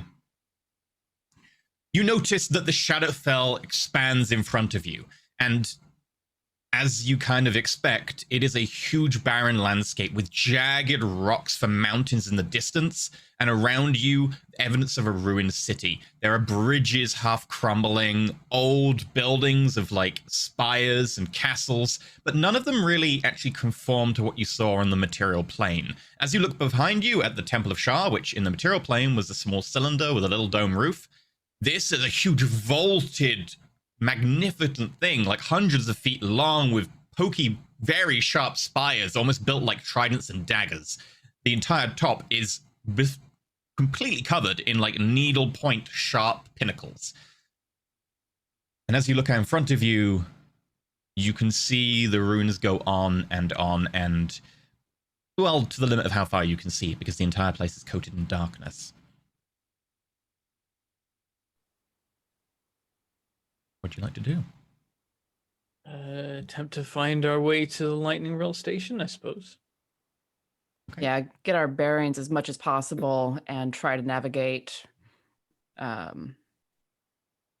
what the other side of the upside down looks like. And for the map, we just need to map out the vault, not this part, right? No, you need to map Shadowfell. out as much of the Shadowfell as you can. The vault isn't in the Okay. Shadowfell. Okay. Arena will say, Give me a moment to draw out what we have encountered so far. Do you want to I'll- take a short rest where you are? we could. Mm, I don't think. Is it going to take a short rest for me to draw? To use like proper tools and to like take time and make a good map, it'll effectively take a short rest because you'll be able to do that during a short rest. You can definitely make notes as you go, and like it means that everything you cover up until that point will go into it. But you'll Okay. need to take a short rest to actually draw it out proper. So maybe we should look So for maybe the Lightning Rail Keep first, going and then first, yeah. That's fine. I'll just be taking once notes we then have while our I'm exit on. point, we can chill map, and then if if, that something makes- does show up, we can use the exit point. Yeah, and if that makes me at disadvantage for any of my rolls, I'm fine with that. Because her focus is Probably doing the mapping. Yeah. I mean, it's mostly just notes as you go. You're not having to make like everything detailed as you go because you'd have to go at a much slower pace. If you want to go at a slower pace, you can probably do it while you go, but you'd have to go much slower because riding on Corvidbot is not exactly the most smooth drawing process. But you for can sure. easily make the odd note here and there, and as you go past something, be like, ooh, make sure that's it here and make sure that's there. That's not a problem. Okay. Especially with your int. Like, you're pretty good at remembering this. You've got an int of 20, so your memory is pretty solid. Well, and I could draw like a line and then this, like, and then Yeah. write notes next to it, not make it Exactly. pretty, right? So what would you like to do first? You want to try and just figure out which way the train station is and head in that direction before like deciding if you want a short rest or anything. So you want to just Or figure leave out the way first. To pair and navigation tools. I don't know. Whatever works. Okay. Navigate us. Yeah. We're trying to find the vault. If you want to find your way, because things are going to be flipped a little bit because you're in the Shadowfell and some of the landmarks are going to be different. I will adjust the DC for the survival or navigator's tools check based on a successful Arcana or Religion roll for the person who would like to perform that. Effectively, someone can be like, that is what this probably is in the real world, and then the other person can compare that to the notes in the map they have. I'm good at those things. Would I be able to do those things and still be taking my notes? This is just initially as you come out, just taking a minute to kind of figure out your bearings. Okay. I definitely would be fine with doing that if you guys want. Oh, yeah, can you assist? Yeah, you could do an assistance if you both have, like, one has Arcana, one has Religion. One person is to lead, but you could give it advantage. I have Arcana and History. This is more Religion, just kind of figuring out what we'll cover. Arcana or Religion, whichever one you want the designated person to roll, someone can give them advantage. I definitely am an Arcana person. I don't have proficiency in Arcana. Mm. Well, if you want Caladri to roll, like, Religion, Skith and then you does, assist, though. and Skith can give Arena assistance on Arcana, you could both roll one for Arcana, one for Religion with advantage. Okay. Yeah, I can do that. What's your religion? My religion is a +3. 26. Mine's a +4, so I'll do the roll. All yours.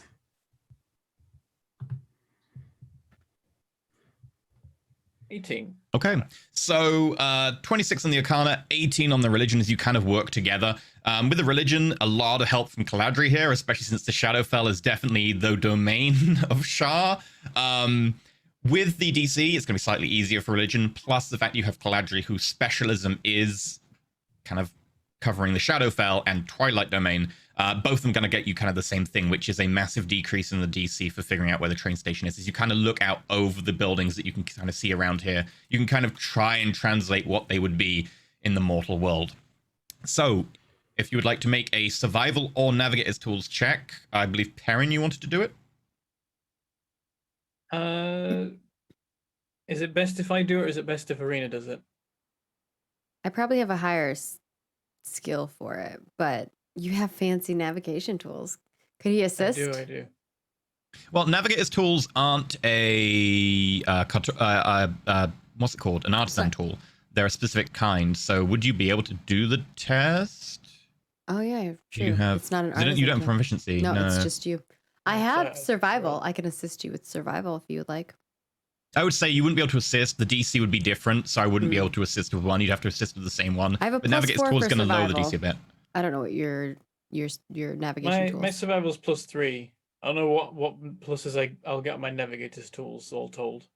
It'll be int plus your proficiency bonus, which is 3. So whatever your int is, +3. And my my int is 1, 5. so So you'll have a 4, and it'll give you a lower DC. Okay, it's the navigator's tools is probably better then. Okay. Okay. We'll give it a go. Yeah, and you get to use them for the With first int. time, second time. For the first time in forever. The last time you used it was when we were with the Sun people. Okay. Sun 20. elves. Thanks to the work of Ooh. Skith, Arena, Caladri, and Perrin previously with trying to figure out what translates as what, you kind of figure out the vague direction. You can't really see it, not from here, because the omnipresent darkness of Shadowfell doesn't really allow to see too far, especially at this time. But you can kind of find the direction. You're pretty sure that it's kind of the vague direction, kind of a northwest-ish, northeast-ish from where you are, and you head off in that direction. So, firstly, are you stealthing? Secondly, are you lighting the way? Thirdly, what's your marching order? I think we're in our Stealthing, marching not order. lighting the way. Parents happy to be as far forward as people want him to be. Okay. I think that I should be on point because Shadowfell, but I'm more than happy to have you right behind me. We And can be in the order that we're in right now. Maybe Uh. a little back. So, Skith and Arena, well, Arena on Corvidbot, kind of Yeah. at the back, with Perrin and Caladri leading the way. You That's all just have that 300 feet dark vision for quite a while longer, like another 50 minutes or so. Ooh. So if I can have everyone roll stealth. Yep, Arena, 21, Corvid Okay. bot. Come on. 18. Woo. 18, 3, Usually he rolls 11. bad, so I'm Nice. like, So you're I got averaging an on 18. my stealth. That's Ah. great for me. an 18's fine. I'm rolling so bad. I have good stealth, and I'm rolling so Aw. bad. I know you have a +5. Yeah. It's always rough when you have like massive pluses to stuff and like. you Oh, roll Caladri, poorly. you're at disadvantage because you're armor. Ah, you are correct. Ooh. Apologize. Unless you roll a natural 1, it won't make a difference to the median here. Okay. Oh. So Yeah, it's fine. 18. Okay, yeah. quite silently and stealthily, except for Skith, who you have to kind of just be like. Imagine his tail is like swishing on stuff. Yeah. You start making your way through the ruins. The rocks probably feel nice on your skin. No, kind of thick I don't scales. know if anything you in the get Shadowfell can feel nice. I don't think. It's Dude, a thing. lizards love laying and lounging on rocks. Yeah, in the hot sun. rocks. This is the dimension of sadness. It's okay. Sadness and shadows. Shadness. This is the Shadness realm. Well, Sadness and shadows. Caladri, you would know, especially because you rolled earlier, that right now there isn't really a day and night in the Shadowfell because there isn't any light. There isn't a sun to give it a day or night. But it waxes with emotions. During the day, people feel more depressed and sad. During the night, it's more paranoia and anxiety. And you can kind of feel that, yes, right now it is the middle of the night in the mortal world, and you can kind of feel that omnipresent anxiety pushing more in. Although there is sadness involved, you want to like dart around and look at shadows and to watch your like six and check on your party members is omnipresent as you move forward. And you keep going. And occasionally there's a breathing through that. from overhead echoing across the landscape. You look up, you don't see anything.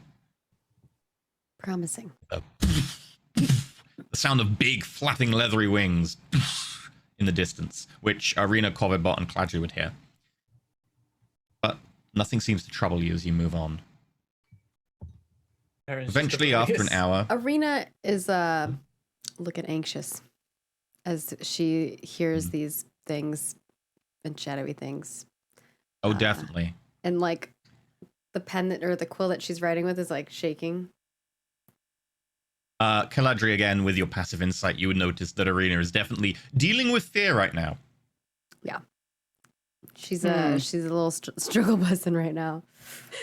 Struggle bussing hard. Yeah, as I'm hearing these sounds up in the air.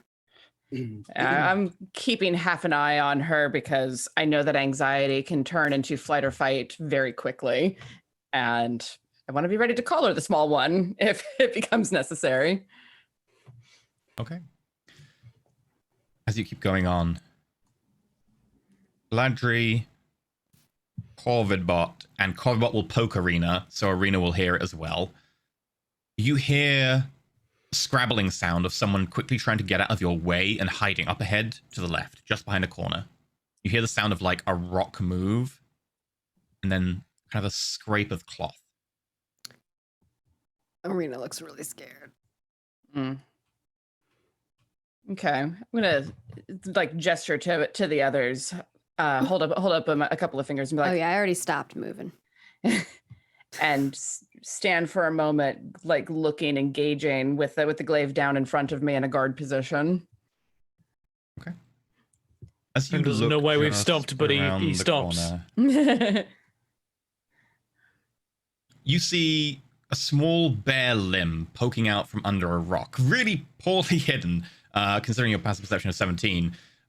There appears to be like a thin limb, maybe like a 12-year-old, 14-year-old child, sort of kind of wedged under a rock, hiding from you. You can just see this kind of limb, covered in bruises and scabs and dirt and ash, just caked across the limb. I will say quietly, "We're not going to hurt you. No, no, go away. No. I actually have my gun up. We're not gonna hurt you. And like, who are you? What are you hiding from? Hiding. Who are you? Hiding from you. Who are you? What are you doing here? You see this head kind of like peer out from the other side of the rock. Thick, matted with dirt and like sweat. It's kind of just dried in it, like hair down to kind of like shoulder length. Kind of big, lumpy strands just sodden together with ash that's just kind of congealed in there. The face is covered in like, again, scabs, bruises, and ash. The eyes are sunken from lack of sleep, but kind of like a very kind of gray, pale skin of someone who's just spent a long time in the Shadowfell, potentially. Disgusting. Does it look like a child or like a malnourished young adult? Probably young teenager would be a guess. Okay. Again, it depends how long they've been in the Shadowfell. Aging can get a bit funky, but that seems to be the age. Okay. My name is Caladre. My name is this. My name is Caladre Cooper. I'm a cleric. We're just passing through. We're not here to hurt you.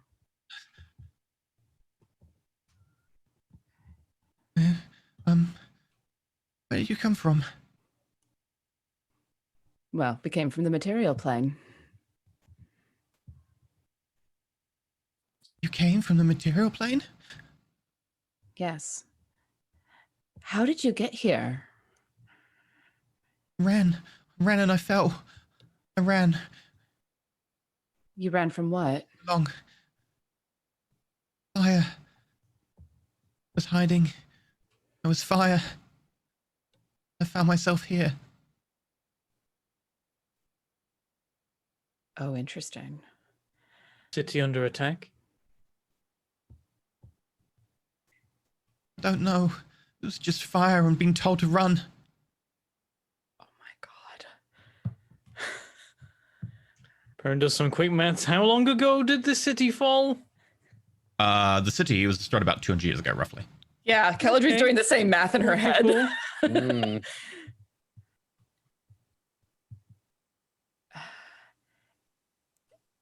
All right. And I'll actually like gently place the glaive down on the ground and hold out my empty hands. I can help you. Make a persuasion roll. Okay.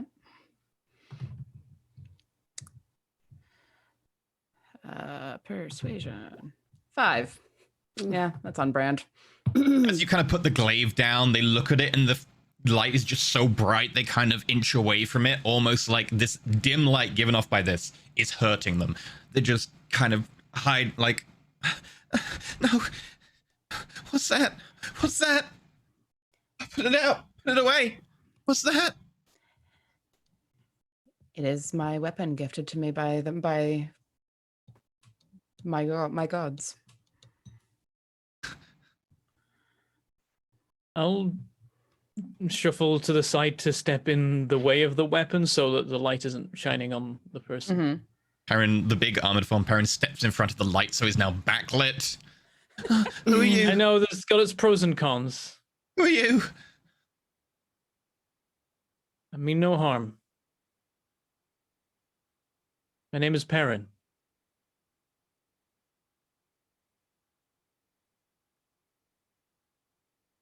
How long do you think you've been here? I don't know. By my calculations, probably like 200 years.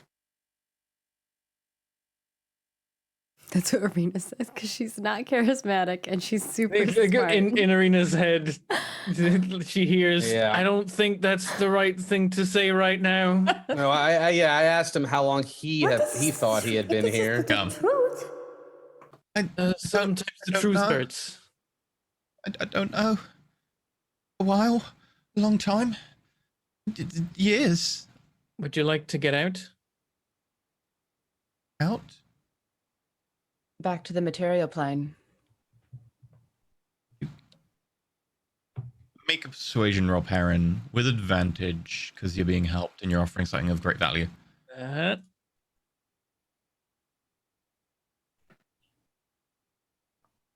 Nat 20, Ooh, now we're nat cooking. 20. Even if it wasn't a nat 20, it was going to be a 19. So with a Yeah. 26, they kind of just shoot forwards and like grab on to like the side of your armor and the smooth surface, and they look up at you and go, Oh, hold on there. Can I cast prestidigitation on him to clean him? Perrin okay. puts up a hand towards Skith when he sees Skith's doing a thing.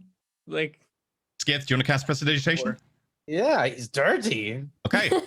There's just a small poof, and like the ash just disappears. The scabs are still there because they're performing a healing function. The bruises are still there, but like the ash suddenly disappears, and you can kind of see that while the gray from the ash was like there, the skin of this boy does appear to still be kind of discolored. Like, it is not just bruises. There Can I appears to be tell kind of almost like... what race they are? Or like... Yes, your passive perception will be high enough.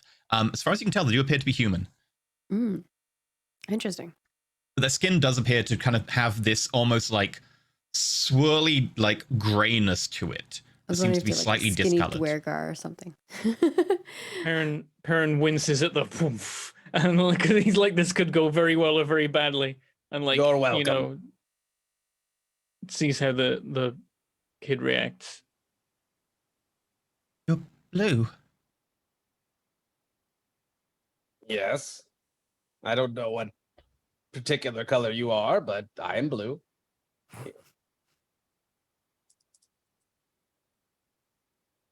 We haven't Sorry, been you're here touching long. my companion. I have to be with him all the time, and I don't want you to get him dirty. Been in the shadows such a long time. Show me the way yes, out. Yes, I'm sure. It's like, Skith, at some point we need to talk about when it's appropriate to prestidigitate someone. I was supposed to leave him dirty. You ask permission. It's not. This isn't the time. We'll Gonna see if we can help you. Perrin, as he talks to me, just out of spite. I mean, you can. Sure. Perrin, your don't armor tell is me what suddenly to do. gleaming bronze. You tell me what to do. I didn't vote you as my leader. I'll make you shinier. Gets a disapproving look from Perrin and a shake of the head. I mean, you could also like prestidigitation so that the air around him smells of like farts if you wanted. Don't give him those ideas. To D&D, I have to get the it. ideas. It's true. Prestidigitation does all sorts of fun little things. Make him smell like jasmine and peony. That's the best smell. Mm. Don't make him smell burnt toast, because then we have to check whether he's having a stroke or not, and that's just cruel. We'll see if we can help you get out of here. It may be complicated, though. It's not safe in the material plane, but we have a plan to get somewhere safe later. Okay, I'll come with you. I'll follow you. It's fine. All right. I hope he hasn't been here too long to where he can't leave. Or Arena will something of the jump sort. down from Corvidbot. Wait, can the kid sit on Corvidbot? Yes, they would count as small for the purposes of this. I would say they're kind of the barrier between small and medium, and I would accept them being malnourished. Are they taller than Arena? Right. They are. They're technically they're about 5 foot something, and dwarves are 5 foot something and count as medium. I would actually have to say they would count as medium. I would let them sit on Corvidbot in non-combat encounters though, because Corvidbot's strong enough. They don't weigh that much. The kid is from the material plane. I would hope that it'd be able to return to the place they're meant to be. Arena will even if a lot of time wearily has passed. jump down and say, "You could ride on Corvidbot if you want. You'll probably be safer." Okay. I do want to like rack my own memory for things like that. If someone is stuck in the Shadowfell for like 200 years, is there something that might keep them from coming back out? Make Could I nerd out with her about that? Religion or Arcana. Make separate rolls for Religion or Arcana if you want. Okay, I'll do religion on that one. Religion is slightly I'll do easier. Arcana. Together, yeah. we'll maybe come up with something. 20. Arena, with a 20, you know that the Shadowfell tends to change people who are here. Not just people, even to an extent, objects are here. And it is possible for aging to slow down. Stopping is rare, but it is also kind of the effect of, it's a bit weird. The Shadowfell is effectively the flip side of the Feywild. And while the Feywild time changes when you come out, like you don't know how long time has been in the Feywild, the Shadowfell is normally the same for time. But things about people who come here get changed. And it is possible for aging to change, stop. But time definitely passes here normally. So if this kid has been here for 200 years, it will have experienced roughly 200 years, give or take. But it is maybe possible for aging to stop. People come here who are changed, and aging could potentially be changed. But it has a toll. Okay. Would he still be able to leave, or is that not something that we really know? You wouldn't really know. I mean, with the 20 Arcana, you'd be like, probably. I mean, most entities of the Shadowfell are able to leave, even things born of the Shadowfell. The problem is that they don't like being outside of it, or especially light outside of it. Worst case scenario, he probably just doesn't want to be in daylight. Yeah, Arena would come closer to Caladri while the kid is on Corvidbot in the back and say, I don't know if it's going to do well outside. Might be hard for them to see if the glaive is too bright for it. That is certainly a consideration. Maybe there's a way to reacclimate them to the light. Or they could go live with the dwarves. A lot of them live underground. That is certainly possible, but I don't think staying in the Shadowfell will do them any favors. It's also possible you would know, Caladri, that a greater restoration spell might, maybe. Okay, duly noted. Arena looks around as she says that, and Arena's like, I don't want to be here either, so no. Now put a very gentle hand on Arena's shoulder, but courage. Arena will lean into that and be there as long as Caladri will allow her. Because she's like, I don't want to be near any of these shadow things. Yeah, and holding the glaive in one hand and resting the other on Arena's shoulder, like we're surrounded in this warm, dim light. If he were to turn into a vampire, that would solve his problems. Then he wouldn't be out during the daylight anyway. I feel like weird that solutions come with an entire other host of problems, but a problem like finding a creature stuck in the Shadowfell when we're on an important mission and then having to somehow rescue him and bring him along with us. Not a creature, it's a person. Oh, sure. They always appear to be something they're not. That makes Arena think, because Arena's like really paranoid right now. Insight check on this kid. Can I? Sure, yeah. If you want to make an insight check. I feel like she's just super paranoid right now. Fair. I don't have high insight though. 5. Oh no.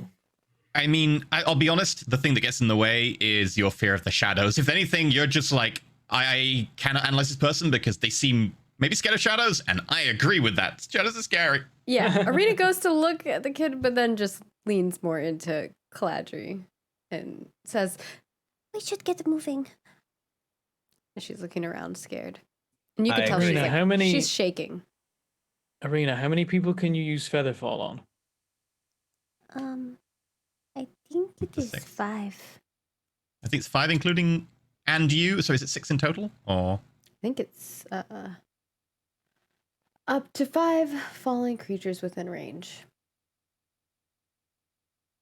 But is it you and up to 5 in range, or is it just up to 5? It says up to target up to 5 falling creatures within range. Okay, so some wouldn't be able to. Or one of us can carry the kid while falling. Strap me to, or strap them to Corvidbot? I don't know.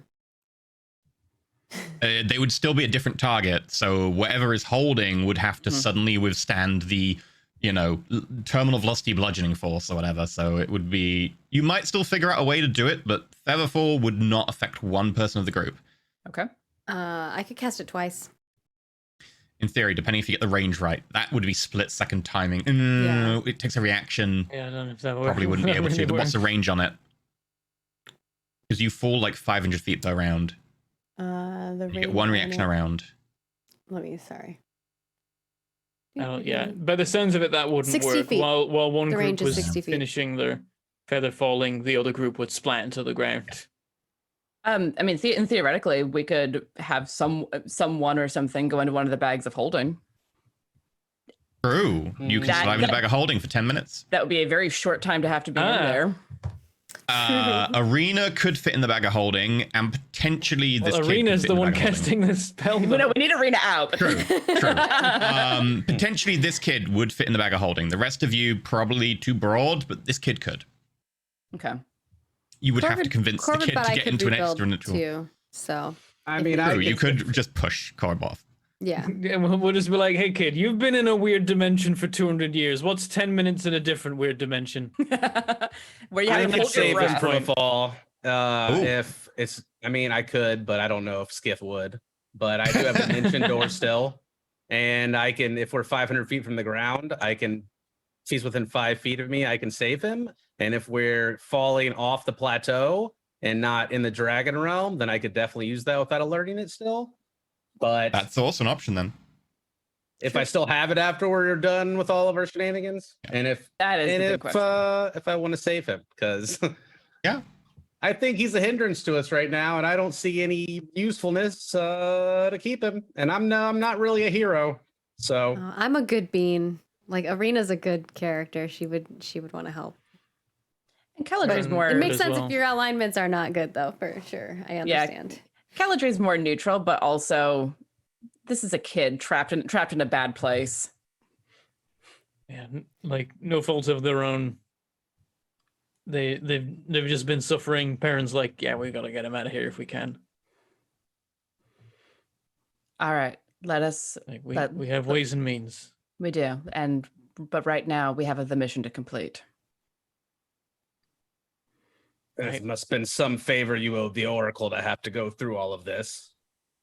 It was a few different favors for different people. What mission? It's probably How we're best you looking- don't know the details. Well, maybe he's been here a long time. Maybe he knows where to go. Arena Where? nods at that. You We're know where the looking lightning for, rail is? Yes. Lightning rail. The lightning castle? Yeah. No, I know where that is. Point is the way. You're going in the right direction anyway. Scampers forwards. This way. He has And like the I- reins on. Because the Covered- rail has become a covered that. castle in this realm. That works. Hmm. Maybe the little urchin has his uses after all. And Caladri actually kind of twitches at the use of the word urchin, been glancing sideways at Skith and just, And I'm sorry. It's fine. No, Cobalt, you're fine. It's No, I it's like kids in real life. just kind of twitches and just, and then looks down at Aaron, Arena. God, I keep doing that. Sorry. It's revenge. Don't worry. Aaron. It's because I kept calling you Calandry. It's fine. It sounds like calamity when you say it. That's your wrestler name. There we go. Calandry. Calandry. Um, Caladry. Calamity Cooper. I love it. I'm gonna. In the red corner, Calamity Cooper! There we go. Yeah, that would totally be it. That's amazing. I'll look down at Arena and like actually crouch a little bit to be more at her eye level and be like, "Are you going to be all right?" The sooner we get out of here, the better I will be.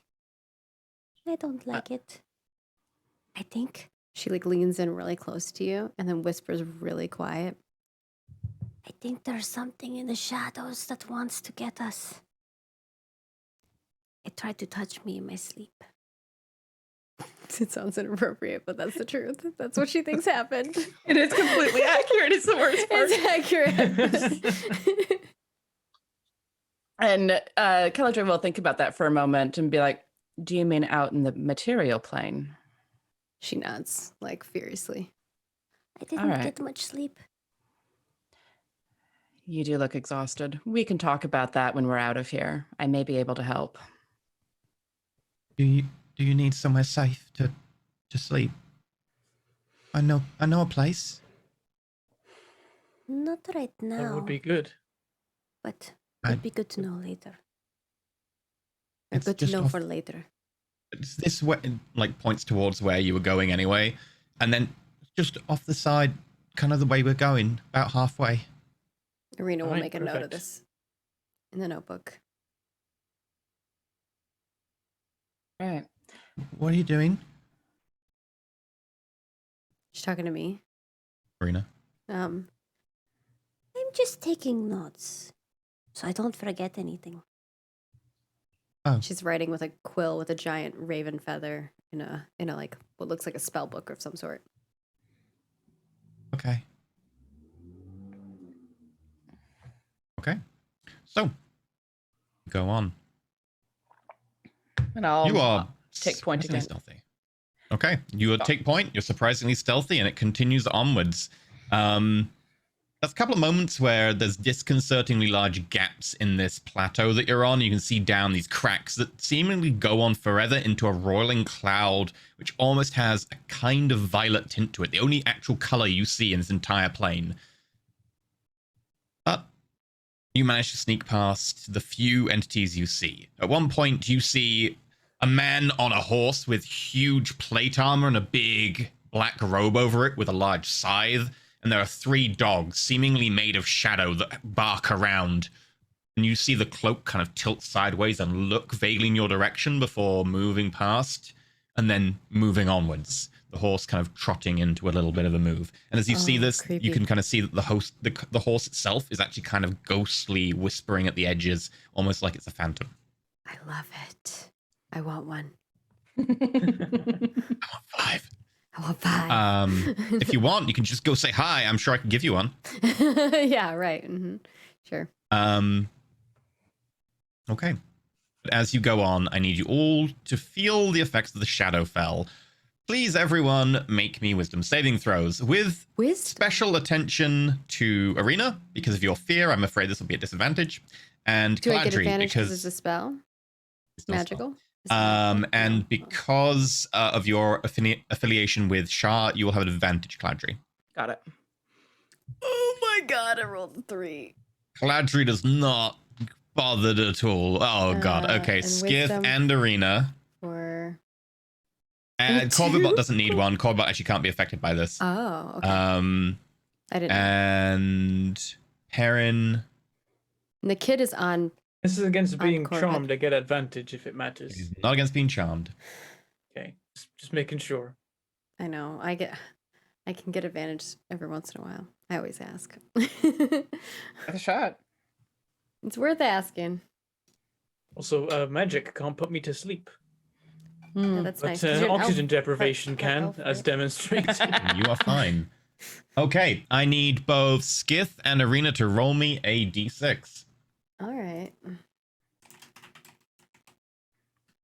I've got a 3, right in the middle. Okay. Same. Ooh, Wow. a 3 and a 3. We're on the same page. As you continue Oh, on, death. the omnipresent just feeling of dread overtakes you.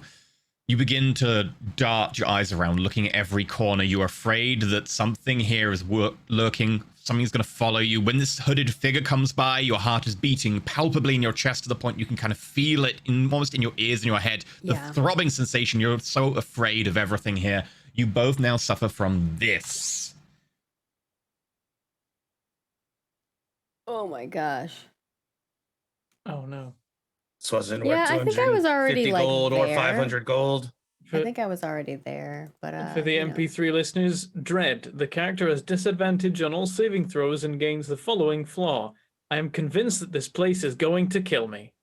And just so you know, I have a madness that is, I see shapes and shadows, things reaching out to me. So the combination of those two things is horrifying. Caladri, I think Arena just grabs onto your leg Okay. and she's shaking. And I stumble for a second before catching myself.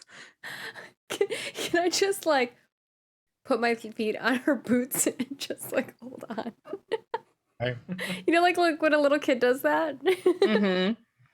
Glad you're strong enough. She just kind of like walks a little bit lopsided, just carries you along. I would actually pause at that point and like, all right, if holding on to me is going to help, I'm going to crouch and be like, you can ride piggyback.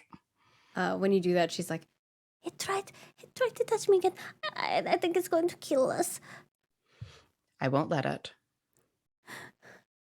I don't know. I think it's going to. It can certainly try. and Arena will jump on. And she's like death grip holding you. Yeah, I imagine she's like koala wrapped around Caladri's back. Okay. And Well, that's I'm gonna be happening at the useless, back. just so y'all know. Just useless. Skith, as you kind of start darting your eyes around, your tail flicking from side to side, the little kid kind of just edges up next to you. What's it like being one of you?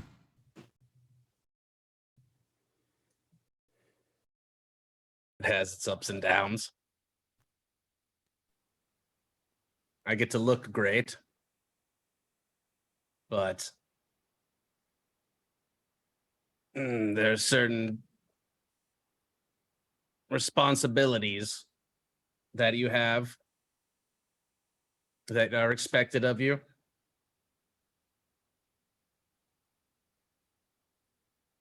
Responsibilities? Yes. Perhaps this isn't the place to discuss this. We need to get out of here. The faster we make it to the lightning rail, the better. Okay.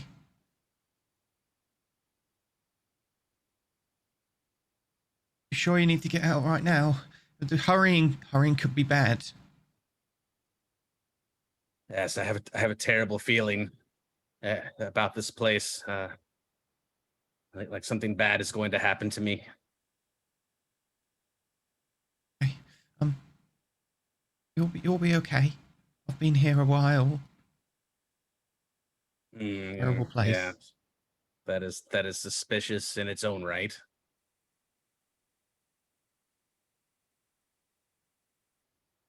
I don't trust you, little one.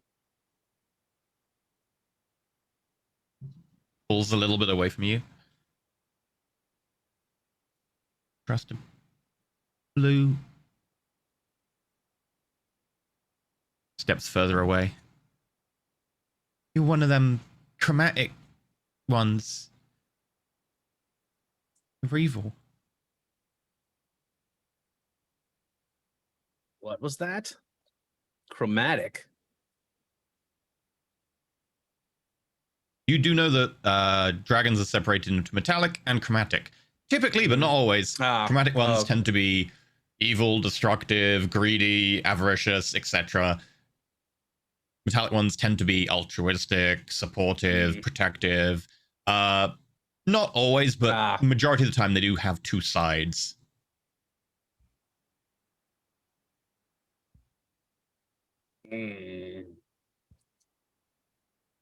I wouldn't say that. I would say I'm just very preferable to self-preservation.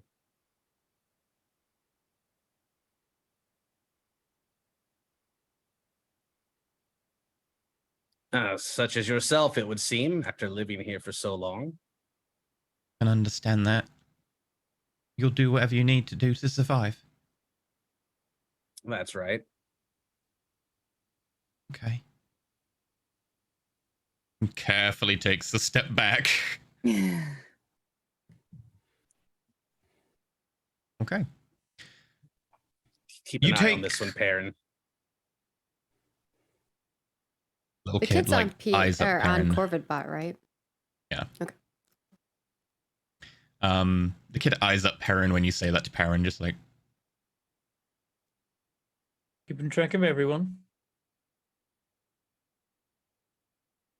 it's at this point that everyone but Caladri has their dark vision suddenly go back to 60 feet. I mentioned there's a moment where I was like, oh, it's that. Certainly for Skith and Arena, it's definitely a moment. Yeah, Arena tightens her grip on you. From Yeah, it's probably choking you. Just like, Actually, I'm not very strong. Hold on, let's see how strong. Probably more of a surprise little sound than anything else, where it's like, oh it's yeah, a disadvantage. So, you roll one more time. Actually, it's not bad for Arena. Yeah. Skith, what were you going to say?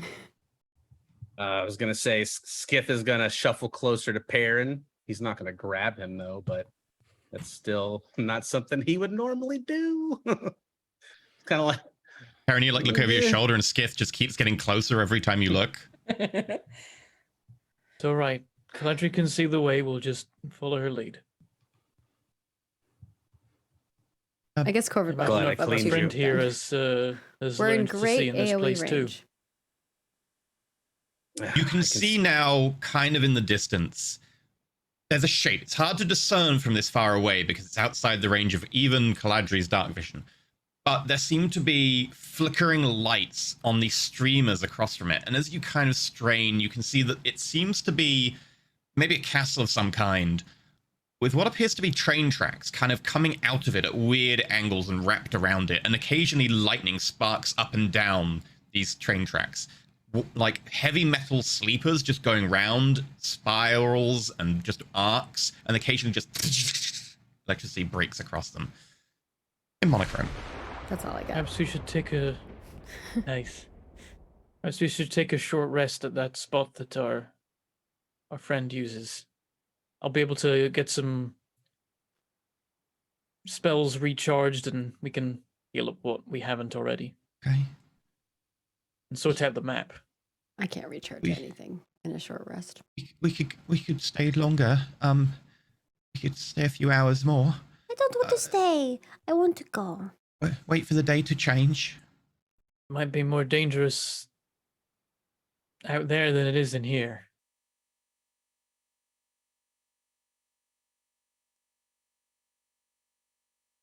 Right now we're out of sight here. We're keeping our heads down.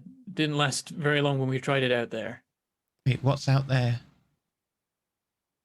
The shadows. They're coming for us. Shadows are mainly in here. Out there, it's more light of the not fun kind. Fire, that sort of thing. He lies there still. Going crazy again.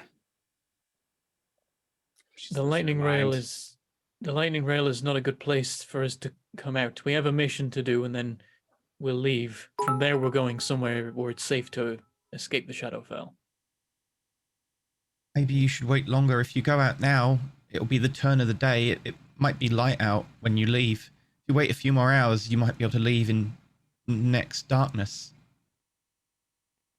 Does that sound right? Yeah. You went in at the beginning of night.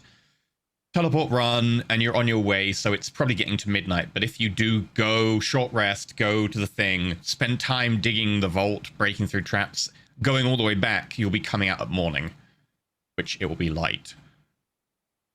That sounds like it might be a good strategy. What do we think?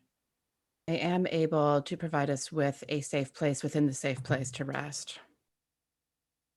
Arena reluctantly, shrugs. She doesn't want to be here anymore.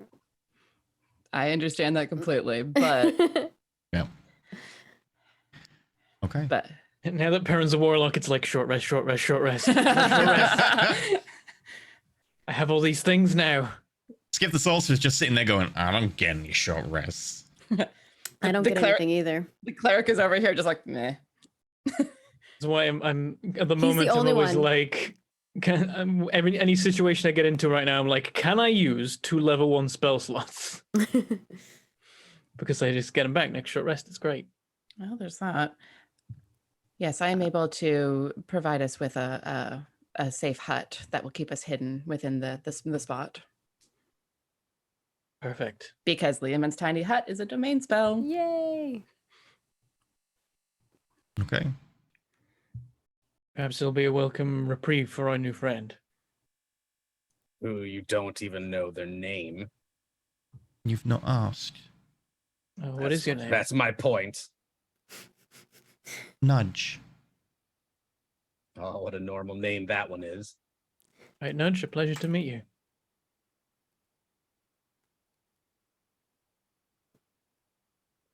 Our friend here, you get used to him. Mm. What did your what family are you from, Nudge? What did your family do before you came here? My family. They looked after things. Protected things. Now they're gone. What did they look after? The city. They're one of the... How long ago? Guards? Soldiers? Nods kind of somewhat uncertainly and then gets more firm as the nod goes on.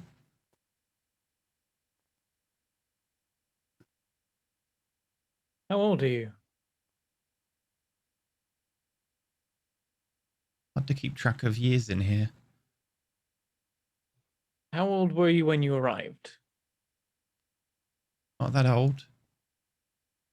Like this. Can I calculate Can I how l- old they look? Weird answer, can I guys. judge? If you wanted to try and guess how old they were, again, you would probably think 14, give or take a year. Arena For will human. say that. They look like they're about maybe 14. Did you say you had a hut? I would like to go into this hut. Let's go find this safe place. Nudge, would you mind showing us the way? Sure. It's defensible and hidden. Excellent. Kind of veers off the path.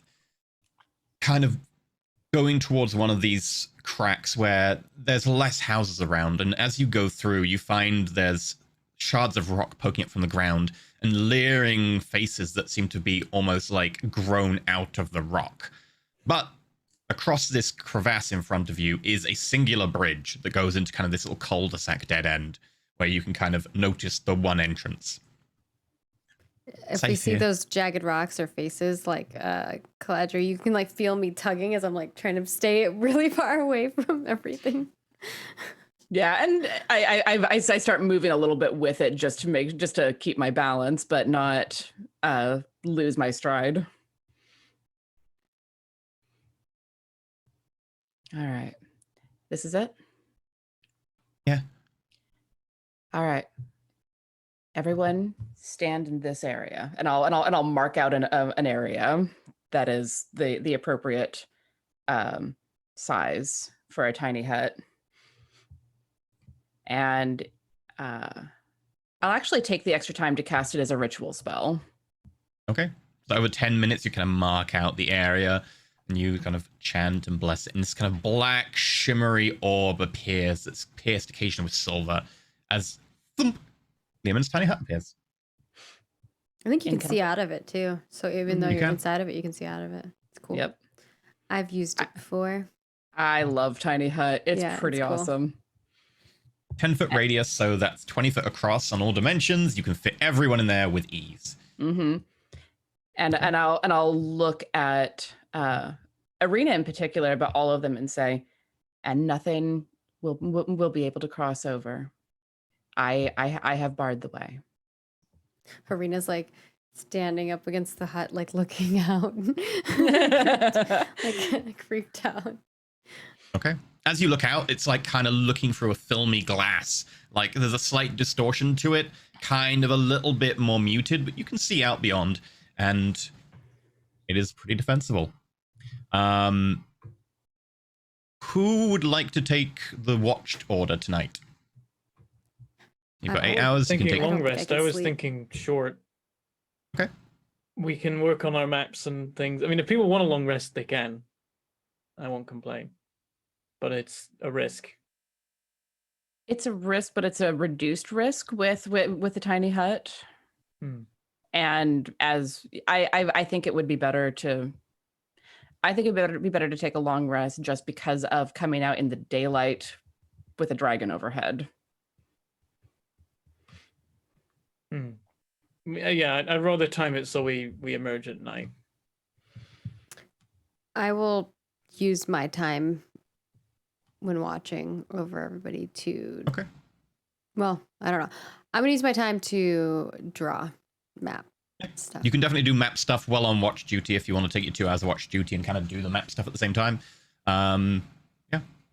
I want to offer what- the kid some rations, and see how he reacts to being offered food. Looks at it curiously, seems uncertain, and then takes the rest and just kind of eats it. Kind of a look of like quizzical dubiousness with your insight would be what you'd read it as. Oh, you can press a digitation to make it taste like anything, right? I could, but I just wanted to see if he would even eat the food or if he was Okay. hungry or if there was anything weird about it. I'll just say you can make it taste like something delicious. Yeah. Yeah, that means Skith has to be nice to the kid. Yeah, well. Sunlight. It tastes like You sunlight. eat like sunlight. It tasted like sunlight. Okay. So who's taking first watch? I'll take watch. I don't think Arena wants to sleep right now. She's paranoid. Cool. Arena, I'll make go. me a. Oh, if we're rolling as we go, then Okay, we'll do Arena's first. Arena, make me a perception roll. Perception. 14. 14. And then Corvid bot. 15. Bad roll Okay. for me. Well, luckily, what you see is not trying to hide from you. Because, Arena, you see across the bridge, slowly walking towards you on old limbs, a short individual, about an inch or two taller than you, white, frizzy hair, a kindly elderly face. Arena, why have you come here to her domain? Is it my grandpa? Is it my grandpa? You look up through the filminess of Learman's tiny hut, and you see, coming into that 60-foot range of your dark vision, a very familiar form. Azukog Deer walks towards you. Arena just like drops the ink and quill, just like runs up to like side of the hut, looks at her companions, is a little scared to go outside. She's gonna go outside. Okay. She's gonna run towards. No. oh, She's gonna run towards. As her you go grandfather. through the edge of the tiny hut, you kind of feel the field just kind of dissipating around you as you pop out. Now you can see it more clearly. It's definitely Urzu Cogdeer. The kindly face is exactly as you remember it. Like, literally exactly as you remember it. As he looks and beams across you, there's almost a kind of like, cocky grin to the side of his face. Like, he's glad he surprised you. Can I try to hug him? Yeah. Arena runs up and you wrap your arms around him and you kind of feel kind of the bones kind of shift of old age, and he feels kind of just as warm as you remember. Oh, Arena, it's okay. She starts crying. I thought I would never see you again. Don't worry, we will be together now, Arena. I've come for you. You hear a clinking sound. Puts his arms around you. What do you mean you've come for me? At this point, you feel something tighten around you. And you look down, and there are chains unfurling from the form of Urzu Cogdeer as it extends and turns into a spectral wraith, the illusion dissipating as the chains wrapped around it coil around your body. That's where we're ending today's episode. We'll be back next week with the continuation. Oh my god, I didn't realize it was the end of the episode already. Bang on time. Oh. oh yeah. That's pretty great. I almost started crying. I was like legit know. gonna start tearing up. Don't worry, we probably have one of those inside the hut with us while we're all sleeping now.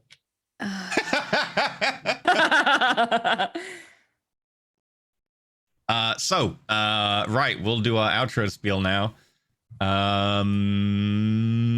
Today's supporter was Finley Shards. Thanks, Finley. Thank you for helping me mess with people. The monthly recap will be out soon.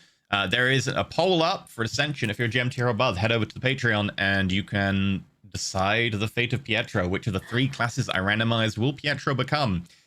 In addition, today we were sponsored by Roll20, which allowed me to do all these kind of fun things involving dynamic lighting, which they can just see through because 300-foot dark vision. So thank you to Roll20 for that. And also, yeah, that's it. Them's the announcements. We'll go through everyone and we can catch them until next week. Or you can go to our Twitter. Let's start. Oh, Pin and go to our post, Twitter for the giveaway. retweet, We're doing a like. giveaway. Yeah. So do the things. A giveaway for a Dungeon Master's Guide. Right. Vanna, who are you? What do you do? Where we find you until next week? Hey, I am Vanna, found on Twitter at Vanna1895. I am most commonly found over at Quests and Chaos, which is twitch.tv/Quests and Chaos. I am the editor, producer, and one of the actors on a Delta Green podcast, The Redacted Reports, also found on Twitter at Redacted Reports. And we're about halfway through the season, and things are getting very interesting very quickly, as they do with Delta Green and Deep Ones and all of that sort of fun shenanigans. We play D&D and Call of Cthulhu over at Quest and Chaos. Come and give us a check out if you like us. We have a very similar vibe to this group, actually. This is like playing with my friends on Quest and Chaos. It's great. Aww. Nice. What about Bentham? What about you? You can find me in places doing stuff sometimes. I've got a YouTube channel and Twitch channel. They're called Mangle Pork. Shut up. And there I play multiplayer Project Zomboid. Not the new update. It's not come out. We just wanted to play it anyway. And currently, every game that we have ever played and ever want to play has said that an update is coming, but hasn't arrived yet. So we're in a weird limbo where we're like, there's nothing, and yet so many things will be playable later. We don't know. Also, I feel like if you watch back, you can pinpoint the exact moment in the Urzu Kogdu thing where I remembered that he is the GM. Oh yeah, I 100% knew. Maggie knew. This is not my grandfather, but Arena would. She'd go. There was a minute where I'm like, oh yeah, we're in the Shadowfell. That's like just the whole thing. As Maybe smart yeah, as that could she be a is, thing. And then I was like, oh wait, no, it's E. No, it's not wise. No, nah. What about Cobalt? What about you? Hello, I'm Cobalt Streak. I play lots of roguelike, indie games, action, strategy. Playing Binding of Isaac still. I've got The Last Spell I'm looking at and Tainted Grail as side games. And I'm here on Thursday mornings, obviously, or afternoons. And yeah, otherwise I'm on my own channel around 5 p.m. Central and just about every day of the week. And thanks for having me. It's a blast. Hey, and of course, Maggie, what about you? Hey everybody, you can find me at Margaret Crone in all of the places because that's my name. I do something almost every day, so if you're interested in checking out what content I have, I do a lot of tabletop stuff as well as some other things.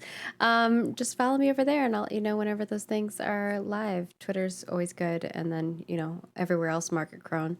And also, my day job is making video games. I currently work on a project called Ashes of Creation, and you can find it at Ashes of Creation in all of the places.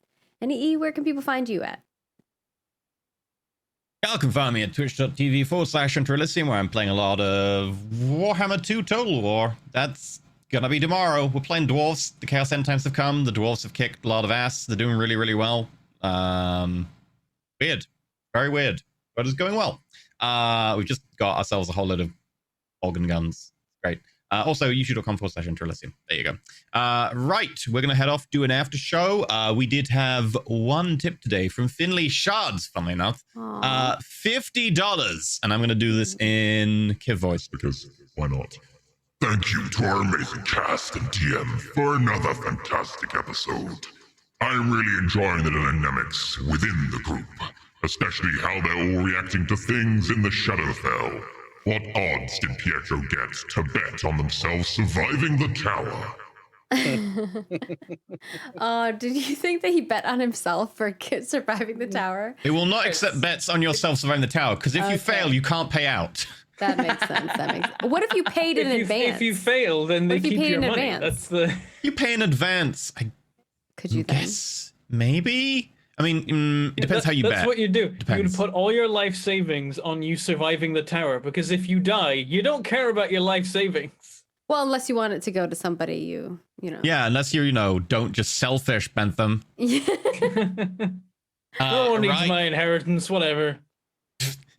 Perrin says, sitting on his 2 gold. It's fine, no one needs this. Right. we're going to go do an after show. Thank you much for watching. We'll be back next week. You all been wonderful, and I hope to terrorize you with your old grandpas more often. Yay.